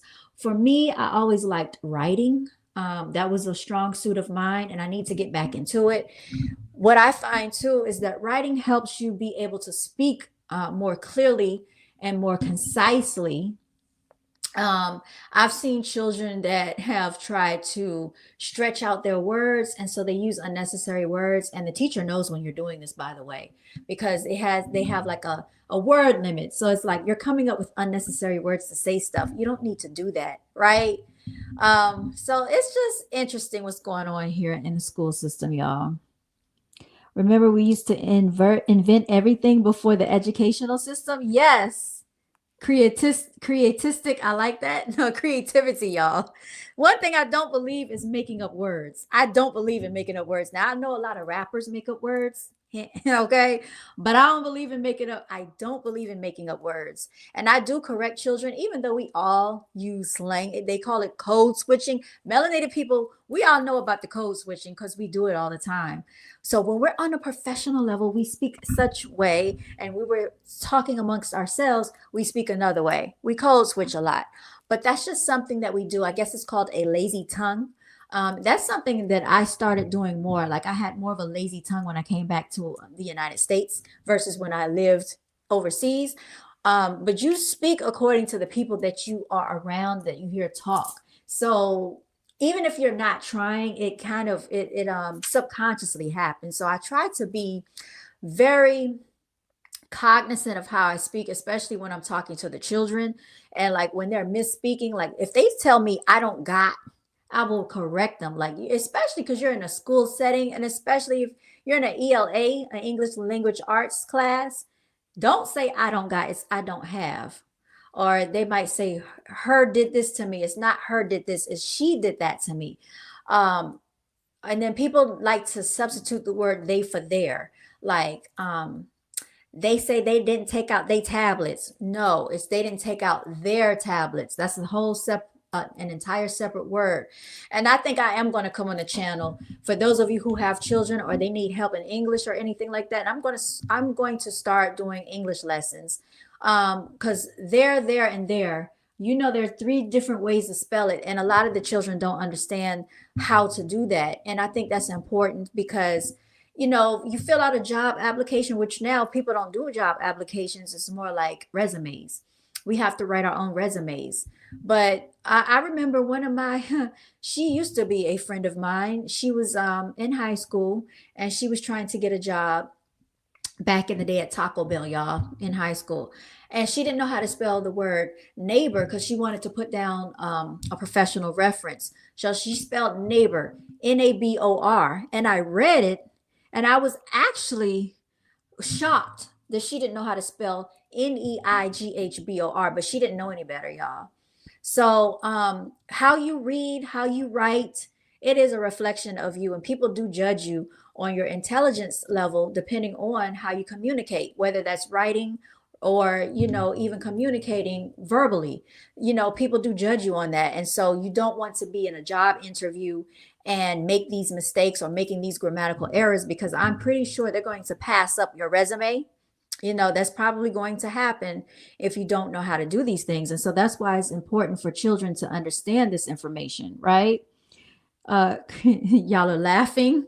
Are you laughing because she didn't know how to spell neighbor? I've seen a lot of adults misspell a lot of things too, even like on YouTube and certain chat sections that, but then again, you don't know because a lot of people are not English speakers. They are English is their second language. So we have to take that into account. But for her, English was her first language. and she didn't know how to spell neighbor, N-A-B-O-R. So she was using, what she heard. She heard the N, she heard the A, she heard the B-O-R. So that's how she spelled it.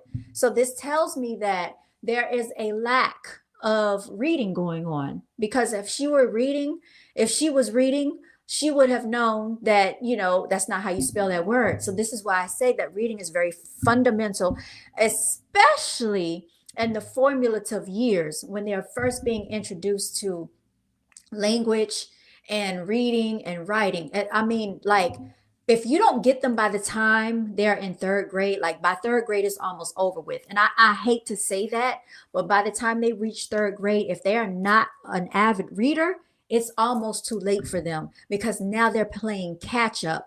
And compared to the rest of the children, they're going to suffer, y'all. I work with third graders all the time. And sometimes I ask the class, okay, who in here can read? Who's a strong reader? Who's a good reader? Everybody, me, me, me, me. Okay, we're going to find out. So I'm going to call on some of y'all to read aloud. He said, I remember there, and there. Yes, yes. Y'all, our teachers were on it back in the day. They didn't play with us. Either you passed or you failed. And this grade system, let me tell you what they're doing today with the grade system. So back when I went to school, the grade scale went like this. To get an A, you had to get 100 to a 93. A 93 was a cutoff, and that was an A minus. Okay. Then it went from a 92, which was a B, to I think it went to like 92 to 89, I believe, was a B, I believe. Or it was like 92 to a 90, something like that. Then I think a C was like in the 80s. It was like high 80s to an 80. I think, high 80s to an 80. So like 88 to an 80 was a C. And then if you got like a 79, that was a D. That was a D for us. If you got, let me see, if you got a 69, that was an F. You failed. This grade system, y'all, they have a more lax grading scale. So now an A is a 100 to a 90. A B is a 90 to an 89, I think. And then a C is like an 88 to, I don't know, but I know for a fact that they can get a D, and they can be like in the 60s and they still get a D, y'all. And not just that, it's just the fact that they are allowing them. Oh, I want to talk about this testing that they're doing. They're testing these children to death. Why are y'all freaking testing these children? The test scores are not going to change that much just because you tested them again. I'm testing them again. Oh, they're in testing. If they don't freaking understand the concept of how to analyze what they're reading because they can't read, the test scores are not going to improve that drastically. So y'all can test them until the end of time. Third grade and fifth grade, it's not going to make a freaking difference. And it's very annoying, y'all, because I go to the school and they're like, oh, they're testing this week. You want to be a test practitioner? want to marry? Just kidding. So look, third grade, they're testing them, and fifth grade is a critical test moment for them. So third and fifth graders are being tested, right? So they test them at the very beginning of the school year. I've never seen anything like this in my life, because we didn't get tested like this. We did have certain tests that we had to take to see if we were going to pass to the next grade. Y'all, I feel like even if they don't pass these tests, they're still pushing them through to the next grade. So what difference does it make? Y'all are getting failing test scores on the reading because they're not proficient, and they keep retesting them and retesting them and retesting them. And it's like some of them still are in testing by the time the class goes to lunch. So they'll send them to another classroom and be like, oh, go get your lunch, come to the classroom, and go to the other classroom because you have to finish your test. I don't care how long you spend in there. If you don't understand what you're reading because you can't read, your test score is not going to improve that much. Why do you keep retesting these children? You test them and test them and test them all throughout the year. They're taking this test at the beginning, this test in the middle, this test at the end, and then they have a thing called retest because they didn't pass the last test. And they're sending the worksheets home for the parents to sign about the test. Make sure your child gets plenty of rest. Make sure they eat a breakfast. You need to be telling the parents, make sure you're reading with your children and that they understand what they're reading. That's what needs to be going on, talking about have a breakfast. You said, imagine if you could choose where you send your kids to school. They can probably get a F plus now. Y'all are a trip, man. It's just like it doesn't even matter anymore. It's just like they're just going through the notions to say they went to school. And like I said, the test scores to me it doesn't make sense because they are below the test scores. What I've seen at the schools are below average national levels. They are below where they should be. And if you don't believe me, you can go right onto this YouTube and just pull up something from these teachers talking about how the test scores are suffering. One teacher, y'all, she said that 0.5% of her children are failing compared to what it was like when she was teaching in 2005, y'all. And you know, a lot of teachers, they stay teachers for like 24 years, 20 some years, 30 years, and they retire. You said you would choose homeschool, but a lot of these teachers are saying they're retiring early because they can't take it anymore. And it's not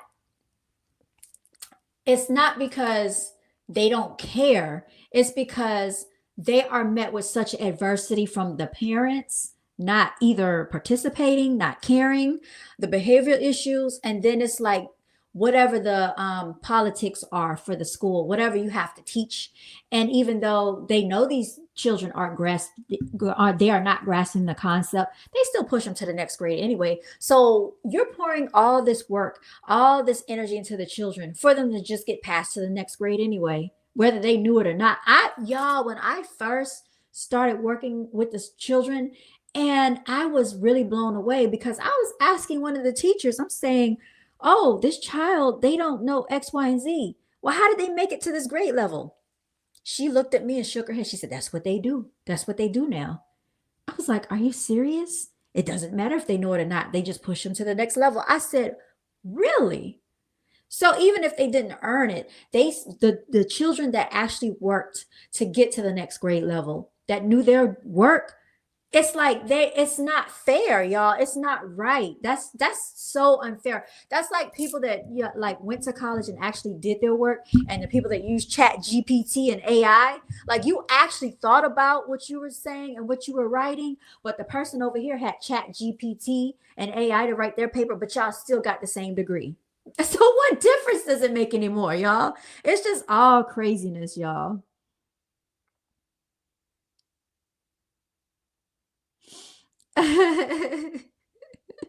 Caitlin, you sound real miserable. You probably one of the idiotic people that I'm talking about. You're probably one of the people, and if you have children, your child is probably one of the ones that are illiterate, and you probably were one of these people that I'm talking about. So I don't know what you're talking about. My basic education is trash. I'm not talking about my basic education. I'm talking about these children's basic education is trash. So get your facts together. Apparently you can't properly analyze what I'm saying. See, that tells me that your comprehension skills are in the trash. That's what's going on. That made you feel better, Caitlin? That made you feel better? To say that? I got to treat Caitlin like I treat the children. So when they want the attention, sometimes, they don't know how to get your attention, so they have to act out. That's what children do. They act out in the comment section. So she's supposed to be an adult, but she's probably like have like a childlike mentality, a very immature level. But what I'm saying makes a lot of sense, y'all, because I had a teacher come on earlier saying that she's having these issues as well with the children in her classroom, right? Because we're talking about children and their education level today.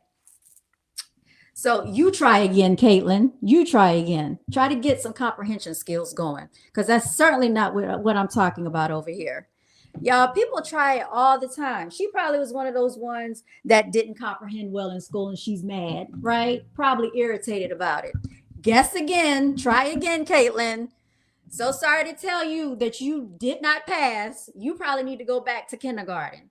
See if you can go back and figure it out. Okay? You didn't win. All right, so let's hear what this teacher has to say, y'all. Of fourth graders scored below a proficiency level in reading. There are so many kids out there that are being passed along in the system that cannot read. Reading is a part of everyday life. And the fact that we are failing these children says a lot about America's educational system.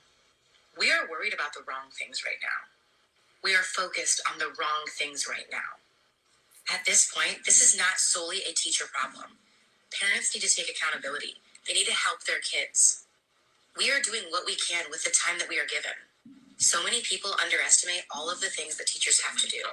Yes, of course our job is to help your students, and we do that. By the end of third grade, I'm no longer teaching those basic phonics skills. That's where you have to step in as a parent. Advocate for your kid. There are so many parents that don't know what they're capable of doing. Inform yourself. You have so many resources available to you. School kids are not reading. Kids are not reading. Kids cannot read. It doesn't matter if your child's at an A school or if your child's at a D school or if your child's at a charter school or a private school. I have seen kids at all areas. They all struggle. They all struggle because they don't have exposure and they don't have consist. We can blame the Department of Education. We can blame the literacy rates been at an all-time high. We can blame the schools, the teachers. But education teacher of 4 years, I specifically teach kids with learning disabilities how to read and to read accurately. We're not talking about teaching kids to read with special education disabilities. We're talking about teaching kids to read that have not had that exposure and that just cannot read, and no environmental factors included. Exposure and consistency. These two things are most important when reading, and these kids are not exposed to reading at a young age, and they do not have consistent reading, whether that's at school, at home. They don't have enough exposure of reading in general. The perception of teaching kids to read is it is the teacher's job to teach their children to read. It is the school's job to teach their children to read. Have you been in a public education classroom recently? Teacher to student ratio makes it nearly impossible to differentiate all different reading levels consistently. And I'm talking every single day for targeted reading instruction. You can have the most experienced and most knowledgeable reading expert teaching your child. If you are not doing it consistently, and I mean at least 4 times a week, 15 to 20 minutes a session, it's not going to be effective. If you have elementary school kids that are reading at grade level or even below grade level, get them a tutor, get them extra support to give them those skills to have them be successful with reading. Reading is not meant to be natural, but you need consistency, exposure, and somebody that is qualified and knows the science of reading for it to be successful for any child in a short amount of time. I wanted to just spend a moment and tell people why I left the system. You know, I'm a former English teacher. Oh my God. And a lot of my videos when I first started on TikTok talked about the school system and what was happening in the school system. So I made a decision to retire. It hurt me and it pained me to go into my classroom, present a book or present a text, and my kids didn't know the first thing about reading comprehension. My kids did not know the first thing about a literary discussion. So I couldn't have a content-specific conversation with my kids because my kids didn't know content-specific vocabulary. And if you don't know the vocabulary attached to English, just like if you don't know it attached to math, you're not going to do well in that subject. So I left literally in tears because I knew that I was seeing the failing of the school system in the United States of America because I knew going forward until that something happens, I would never be able to enjoy a literary conversation with my students because my students could not read. I was teaching kids that were 3 to 4 grade levels behind. None of them understood what I was saying. And this is every school. This is not just one school. This is every school that I worked at. Yeah, it's okay if they. So, and that's another thing too, y'all. I was working with a third grader last school year, and I was pulling them into groups, right? And we were going over math. She got an attitude with me, and I'm trying to help her, right? I'm trying to help her because she didn't know the difference between the plus addition symbol and the minus takeaway subtraction symbol. And I was trying to tell her the difference. And so sometimes they'll get an attitude with you for trying to help them or correct them. I'm like, well, this is what this means. And it's just you're met with attitude for no reason. Like, why are you mad at me? There was a second grader, y'all, and she was not really able to read. So sometimes they get an attitude because I guess they're embarrassed and they need someone to take it out on. But this really stems from being at home because your parents should be actually going over this stuff with you as well. And so now they use the concept of takeaway. So they don't say subtraction or minus, because I have to actually be um I have to be like really mindful of my word choice that I'm using, because I come into the classroom assuming that they know what I'm talking about if I say subtraction or minus, but I have to understand maybe they haven't been exposed to that text before, that terminology. So I have to say takeaway. This is what they say now, takeaway. So you have 10 take away 6 or 20 take away 8, stuff like that. You have to be mindful, because if you say subtraction or minus, they might not understand what you're saying. But this was a regular concept that we knew from the time, I don't know, like I was in first grade, I automatically knew what that meant. Even with addition, sometimes you'll have to watch it because they will get it confused, make sure they pay attention to those symbols, the adding and the addition.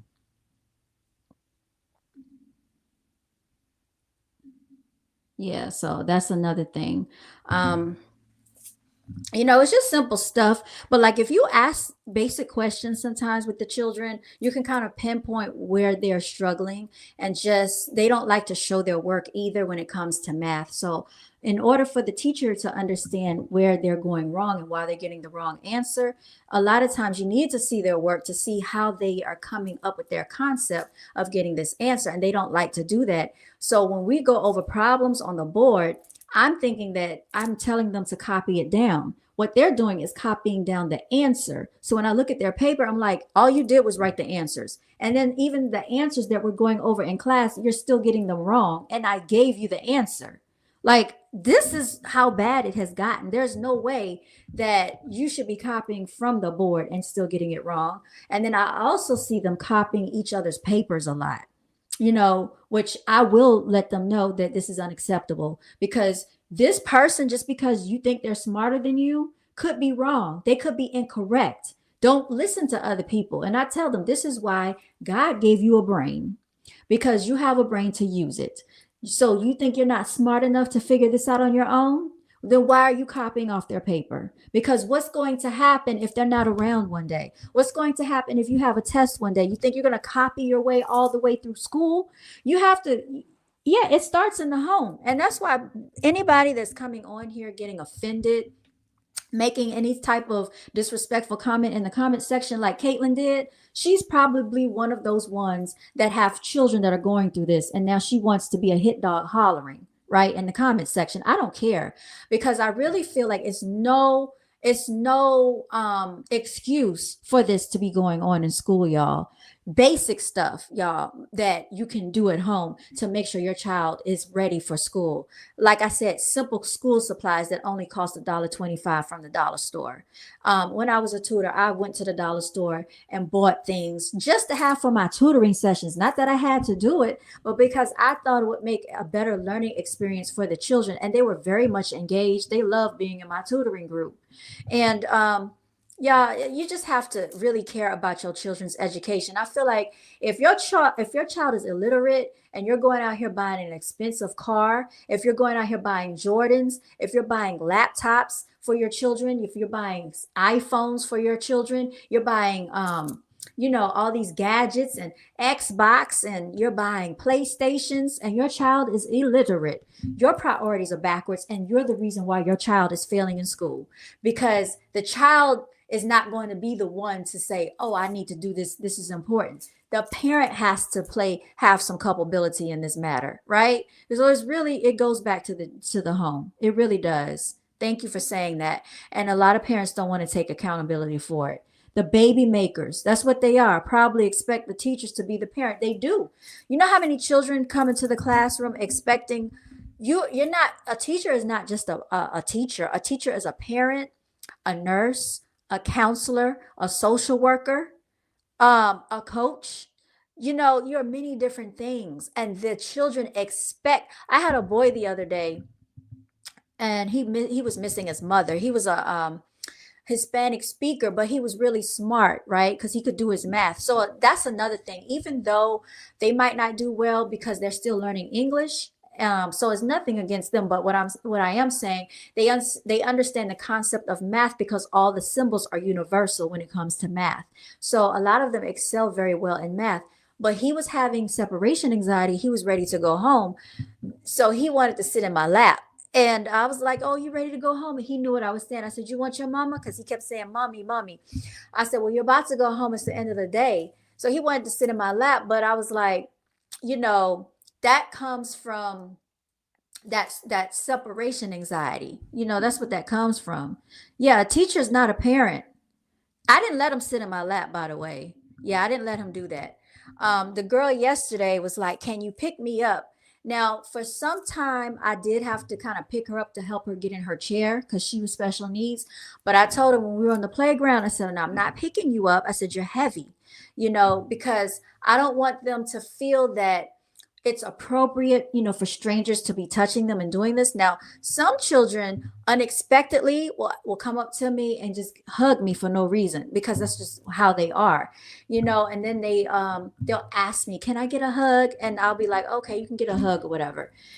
So the teachers, they have this thing where you can get a fist pump, you can get a high five or a hug. So yesterday I was at the, standing out there and they were like pointing to what they wanted. Most of them wanted a hug, and that's nothing wrong with that.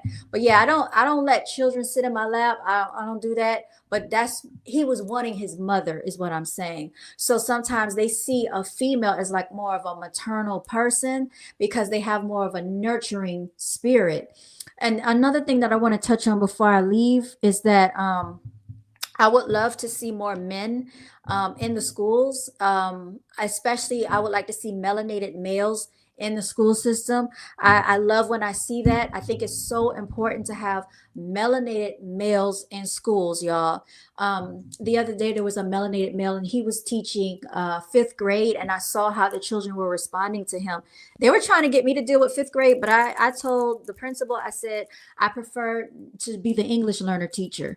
I said, because for one thing, children will size you up, and I'm almost the same size as the children. So I don't feel like going through that, with the fifth graders. But he was a tall, nice looking, melanated male. And I think we need to have that authoritative figure in classroom settings for the respect so that children can just they need to have that mentorship, and they need to have that relationship of seeing especially melanated male figures in these positions, especially in school settings, being teachers, especially if you could get into teaching, that would be great.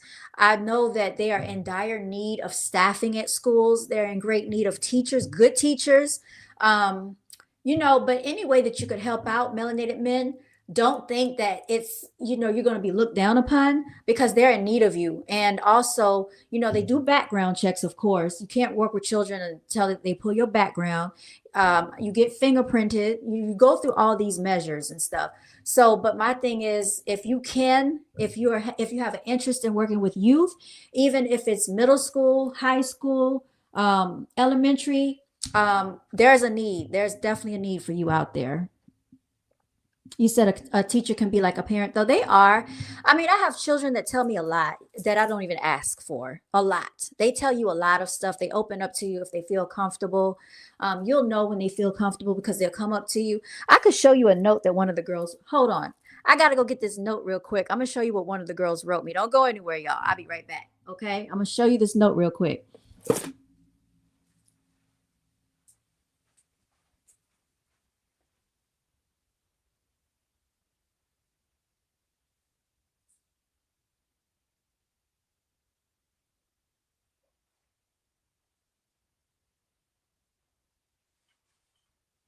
All right, y'all. I am back. Had to go get my computer bag for a second. So I always bring my laptop to school, to class with me. But okay, this was one of the fourth graders that I worked with this week. Okay. Let me take my sunshades off so I can see. So she said, if you can see this, this is her note to me. She gave me this. Now, this is my first time meeting this girl. I love you. Okay. And I don't know what she put at the end of it, but then she wrote this. She said, I love you, MON. I don't know what that means, y'all. Like I said, she's in fourth grade. MON. I don't know what that means. Because you nice and you so sweet. Look at how she spelled sweet. Now, I'm not talking about her, because she meant well. Okay, but she's in fourth grade, but this is how she spelled it. And I did not ridicule her or chastise her for it. I just accepted it and I was like, "Oh, thank you." Because I know she had, where her heart was. But I saved this. I have so many things that these children, they try to give me stuff and I tell them, "No, you take it home." They'll draw me pictures. They were like, "Oh, I'm drawing you." I got like a stack full of stuff from children making me stuff, y'all, and I keep it. And this just lets me know that I am having some type of impact, even though they just met me for the first time. And they do recognize me, y'all, when I go. One of the boys, unbeknownst to me, y'all not gonna believe this. One day I'm going to the mailbox. I'm on the phone talking to my mama. Call my mama. Call my mama. Right? I'm on the phone with my mama at the end of the day. So I'm checking the mail. So this little boy calls me. He was like, you are my teacher. And I turned around, I recognized his face. I said, "You remember me?" "Yeah." So I asked him, I said, "What school did you go to?" So he told me what school he went to. But y'all, they recognize you. So like even like they will transfer from school to school. And if I'm walking down the hallway, they be just waving. So I'll remember their faces. I might not remember their name, but they remember me, y'all. And I'll be just getting all the hugs and all the love. So it's very rewarding, is what I'm saying. It's very rewarding knowing that you are making an impact on these children. Because, like I said, they might not, you don't know what they're going through at home. One of the girls was writing her poem, and she wrote that her neighborhood is crazy. And I said, "Your neighborhood is crazy?" Then she said, "My neighborhood is ghetto." And I said, "Oh," I said, "I'm so sorry you have to go through that." I said, "But you don't have to write that in your poem. And she's like, "Sometimes I go with my daddy or whatever." So, like I said, they're going through a lot. And I just think it's so unfair too if you are, a baby maker, especially if you are a father or, you're a male and you have children. Children need their fathers. I don't care how much the mother, is there for them and providing for them and doing what she can do. But if that mother is working and doing all these things, children still need their other parent, y'all. It's just very essential. This should be really like second nature. It shouldn't even be a thing where people have to reinforce that. If you have a child out here, please, for the sake of this society and your child and their future, be a real parent to them. Stop getting locked up, going to jail. Stop doing that, causing an unstable environment for your child. It's not fair. And I just think that, like I said, a lot of these things, as far as why they can't focus in school, why they can't concentrate, why they think reading is a task and a challenge and this and that, we don't know some of the pressures that they're going through at home. We don't know if they have to babysit their other children at, their other siblings at home and stuff. They might have a lot of responsibility that they shouldn't have to go through. Like they're not able to be children. And that's really unfair. Yeah, it's heartwarming. You said that's so sweet. Yes, they're like I said, they can be very sweet. You just have to find a way to relate to them. Even the girls can give a lot of attitude, y'all. I'm telling you, these girls have attitude from second grade. This girl had the most beautiful hair, y'all. She had all this long, black, beautiful hair, and she had it braided. It was so pretty. She was really cute. And I said, "Your hair is so pretty." But she had a very grown attitude. When I said she was grown for her age, she was grown for being in the second grade, y'all. Almost the same height as me. I'm telling you.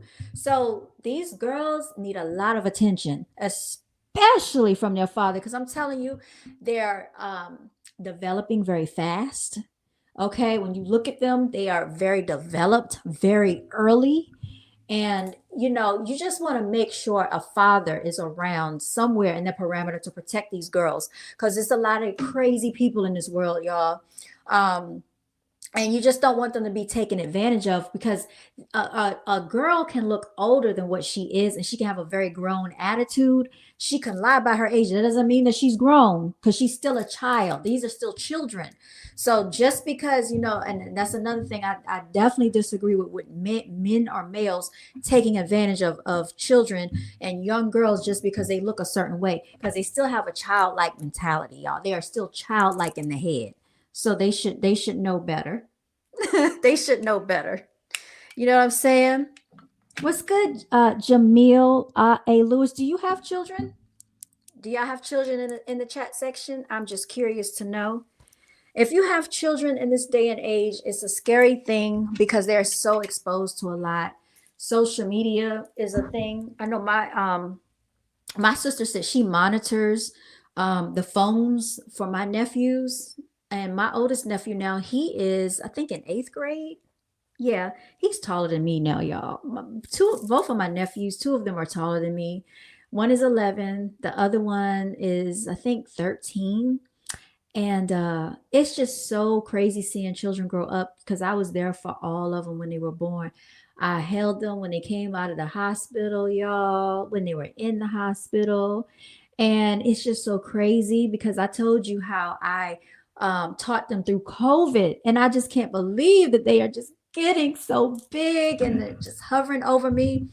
But that's all the more love, y'all. So children really are the future. I just hope that, we can really pour more into their academia and less into all this other stuff that doesn't really mean a lot. These gadgets, children really want your attention. That's really what they want. When you show them that they care, that you care, and that you're interested, that's half the battle right there, because now they know someone is holding them accountable and they want to do better. So what I have seen in the classroom setting is, like, when I show an interest in what they're doing and I give them, that positive reinforcement and encouragement, they'll come to me asking me for my input, And so that's all we really do, is put in a little effort, and you will get more, you'll get more effort out of them that way.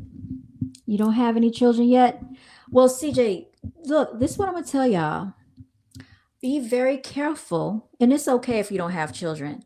Be very careful who you procreate with. That's the number one. That's the number one rule to the whole thing.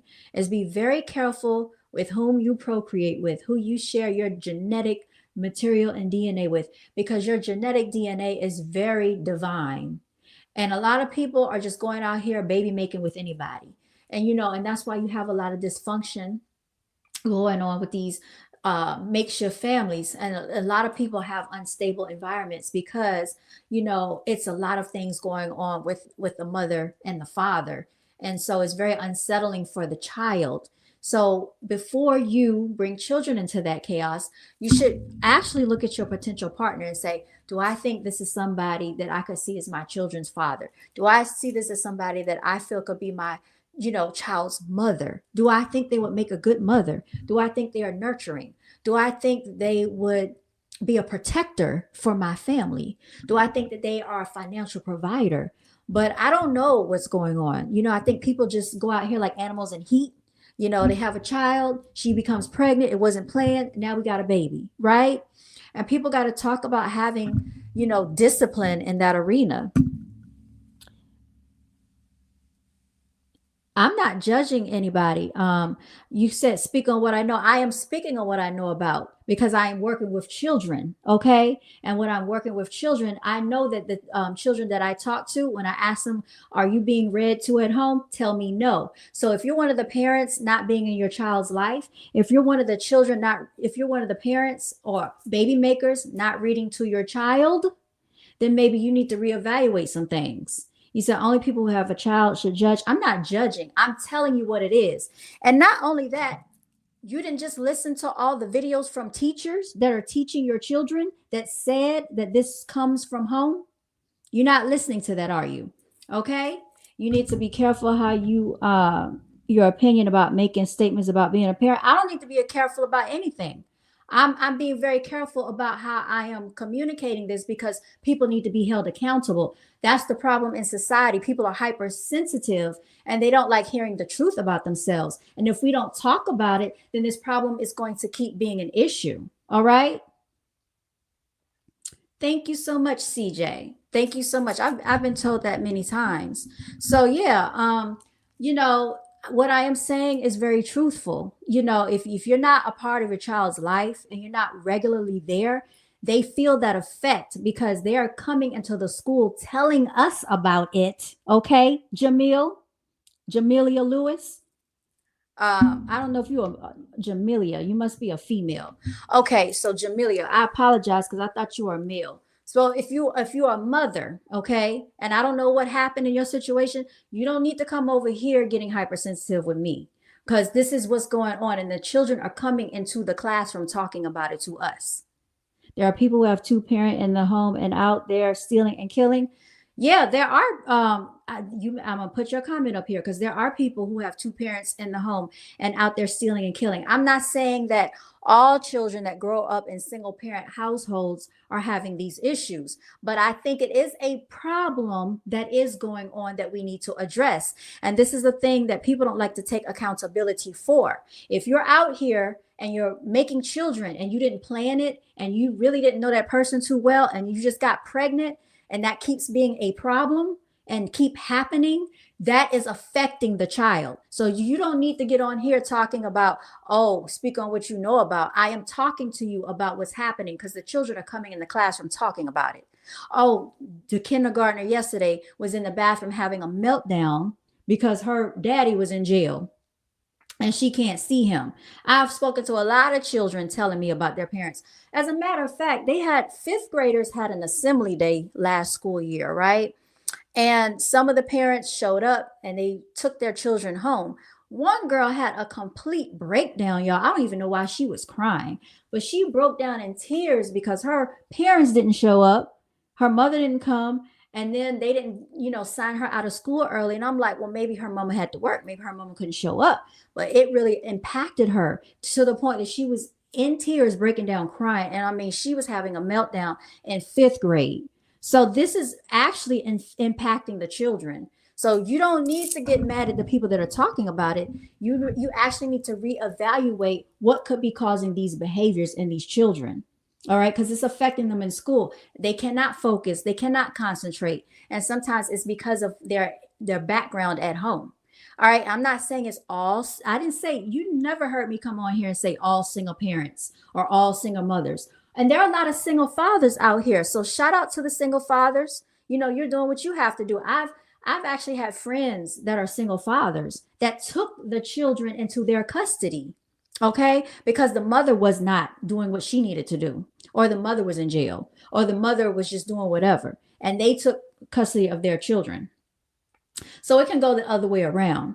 What I'm saying is both people are responsible for coming together and making these children. So they need to both be equally responsible for upbringing these children. Okay. If they are worthy of being a parent. Because like I said, there's a difference between being a baby maker and being an actual parent. You're not parenting if your child is sitting in school and they don't actually have a learning complex or some type of thing that's holding them back from learning. If there's nothing really, they've been diagnosed with. And that's another thing, even though they've been diagnosed, they're still very intelligent, y'all. Because I've worked with autistic children and they're still very highly intelligent. They know better. Okay, stop using these, like, people like to use these labels a lot of times, and the children play on that too, because I've had children do that to me. Oh, well, he's like that because X, Y, and Z. And they'll tell you, and they will play on that with you. And if you allow them to do that, they use it as a crutch. That girl that I met yesterday that had that situation where she couldn't really walk all the way properly, did not use, her situations as a crutch. When she got on that playground, that girl told me, I want to get out. She wanted to get out of her chair. She wanted to get on that playground, and she was moving around by herself. And if she needed my help, she'd say, hold my hand. And she was like, I got it. So like I said, these children are very highly intelligent. They are capable of anything. It is what the mother and father pours into them, and it starts at home. I didn't put all parents in one basket. I am saying that if this is the scenario, okay, if that is, because that's part of the issue. And let's not act like that's not going on, because it is going on. It's going on a lot more than what people want to take accountability for. I've heard stories where, people have been together and the other parent or the other party turns into a monster. People do. And I also think that demonic spirits jump into people too, because these people out here acting crazy. I don't know what's causing this. I don't know if it's these injections, doing COVID. I don't know if it's the chemtrails. I don't know if it's the chlorine they're putting in the water, the poison in the food. But you got people out here acting freaking crazy and turning into, I don't know, some type of tyrannical monsters out here. So you don't know sometimes who this person can turn into further down the line. So I do know real issues take place, but there are what I am saying, Jamelia, there are far too many people just out here randomly meeting people. Oh, they got pregnant, they had a baby, and now they have this hostile living arrangement or a situation where this child is not getting what they fully need from both parents. And that is becoming a problem. And then you're seeing it go to the school, and then children are acting out in the school. So now the teacher can't concentrate on teaching because this child wants to have a temper tantrum about everything. And you're wondering, why are they acting out? Now they got to go see the counselor. And it's just like, it's a disruption. You can't teach the class. And it's impacting and infecting society. If they're doing this as a child and they keep getting pushed to the next grade and they keep using this as a crutch, when they become an adult, they think that these behaviors are okay. And when they become an adult, they can get locked up for having a temper tantrum and acting out and potentially hitting another child, hitting another student, hitting another person, another adult, because they're not supposed to be putting their hands on people. That's assault, right? So we teach them young, hands to yourself, stop kicking, stop pushing. All these things shouldn't be going on. When I was in school, I wasn't putting my hands on other people. When I had a situation and I put my hands on somebody, it's because I was provoked and I was either defending myself or defending my younger sister, and I had to fight. So it's a difference. But just to be acting out and slamming this and doing that, it's reasons that this is going on. You said Jamelia, she's just speaking her experience. That's all, just having an educational conversation. She's speaking facts. He said, I'm not a parent and barely work with children, so I'm going to sit this one out. Okay, well, if you don't work with children or anything like that, I'm telling you, just look at the videos that's out there on the internet from the teachers that are working with these children. And it's across the board. It's a nationwide situation. So it's not just me.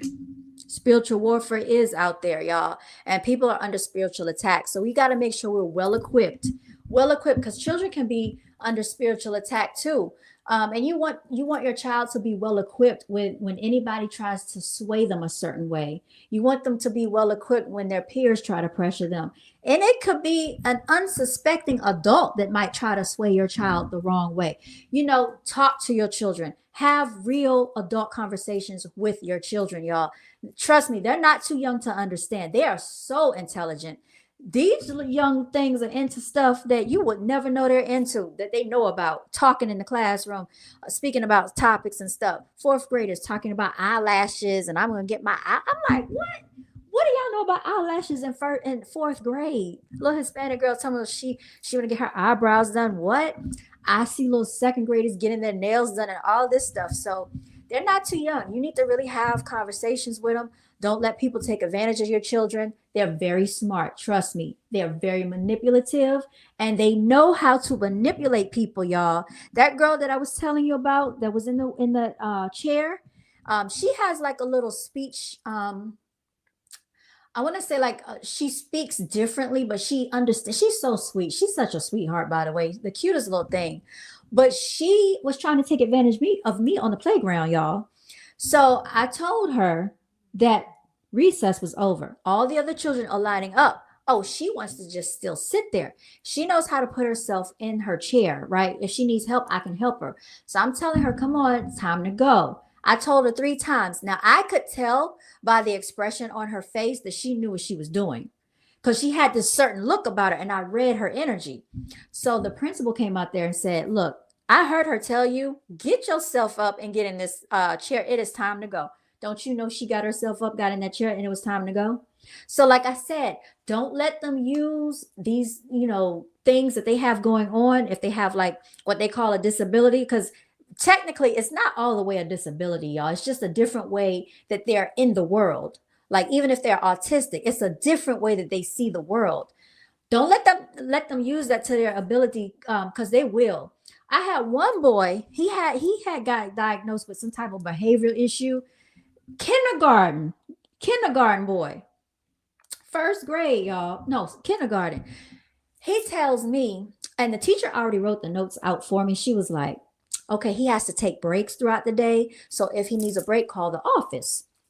We just got to class. Class is just beginning. He tells me he's going to the phone, trying to call. I said, what are you doing? I'm going to take a break. I said, class just began. Class just started. I'm supposed to get a break and I need my break now.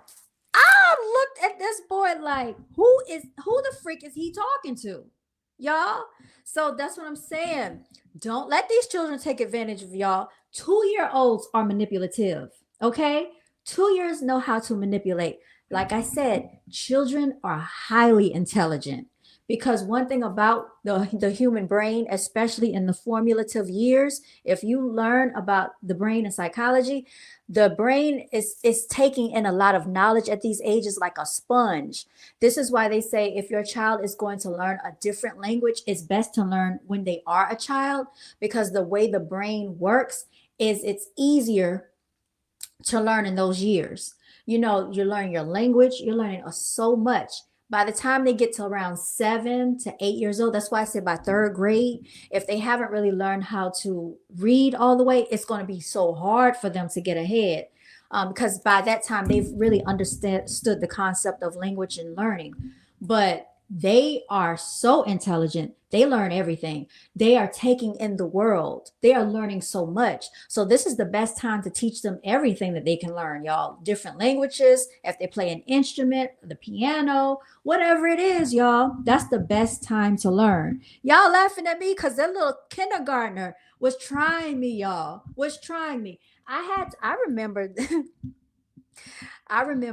I felt like I had to be a freaking drill sergeant in kindergarten. I felt bad. I felt bad because I was like, I can't believe I'm in here yelling at kindergartners. But I had to do it, y'all. I had to do it because they were taking advantage of me. They knew I was a substitute teacher. They were looking at my demeanor, and they knew that I'm not their regular teacher. We can get away with murder, y'all. And I had to do that in order to have order and structure in the classroom. Children are amazing. They are something else, Anthony. Y'all laughing, but I'm telling you, when you're in the moment, it's not funny. It's not funny. I actually have conversations, and I tell these children when I go in there, look, you're not going to take advantage of me because your teacher's not here. Hit that like button. Girl Dad cooking up deliciousness. Shout out to Girl Dad, y'all. Yeah, I've been on here for longer than what I expected. I was only supposed to be on here for an hour. I have enjoyed y'all. Jamelia, I hope I didn't offend you. But yeah, I'm just telling you my experience. Okay. You might have a different experience. All of us have different walks of life, different experience levels of dealing with children. And what I can tell you is if it's one thing that I do understand is how to effectively communicate with children. I understand their feelings. My sister said it's because you're so childlike. Children were always drawn to me, even like in my younger days, y'all. So in my early 20s, I would go in a store and I didn't understand why would babies always look at me and smile at me and want my attention. And I just couldn't understand it. My sister said, it's because you're so childlike. And they think I'm one of them. Y'all out there jump roping with the children, blowing bubbles with the children. They want me to play with them on the playground. One girl, they don't be knowing me though. That's the crazy part. One day, one girl at recess didn't even know me. She just came up to me. Can I walk with you? Then she wanted me to play with her. Then she said, I'm the teacher and I need you to go and come into my classroom for a second because I have a bad student and he's going to be put on punishment today. So I need you to stand over here. And I was like, listen to this girl. Like, They have the biggest imaginations, and it's just so interesting to watch them. Yeah, and you know, the saddest thing is seeing them grow up and become young adults, and they're no longer children anymore, but it has to happen, y'all. Because if they don't grow up, they're not going to be here. So they have to get older, y'all. But children are very amazing. They have the best energy, the most energy. And it's very important what you pour into your child because they take in everything. But anyway, y'all, I've been on here long enough. Thank y'all so much for tuning in. Like, share, subscribe. Okay. This content might not be for everybody. You might get offended. You might not. I don't know.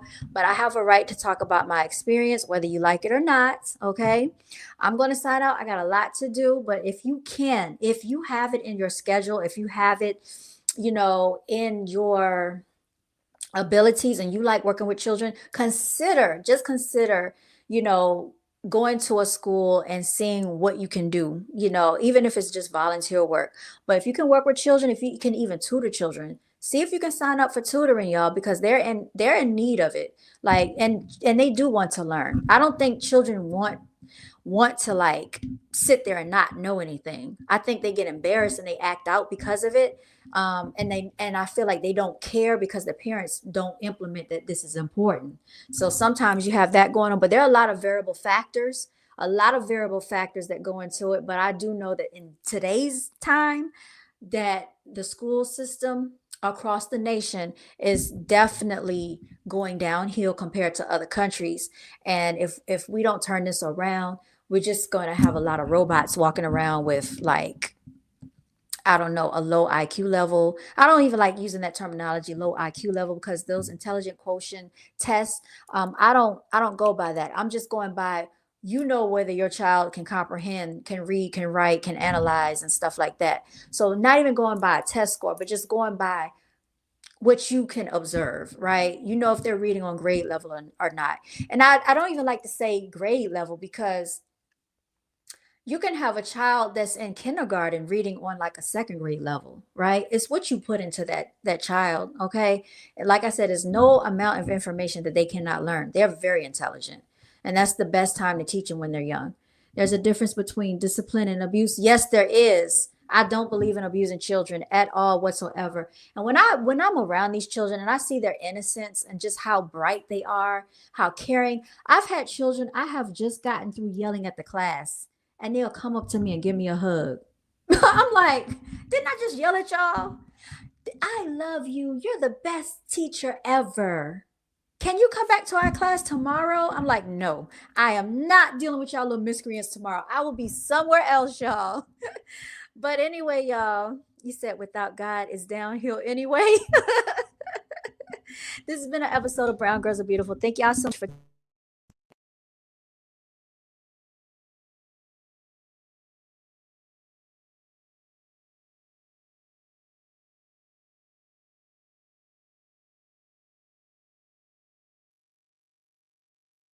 and liking and watching.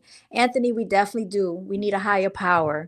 Um, but I'll tune in with y'all later. Thank y'all so much. I enjoyed y'all. Signing out, y'all. This is my makeup episode of F Your Feelings Friday. All right. Signing out, y'all. Take care.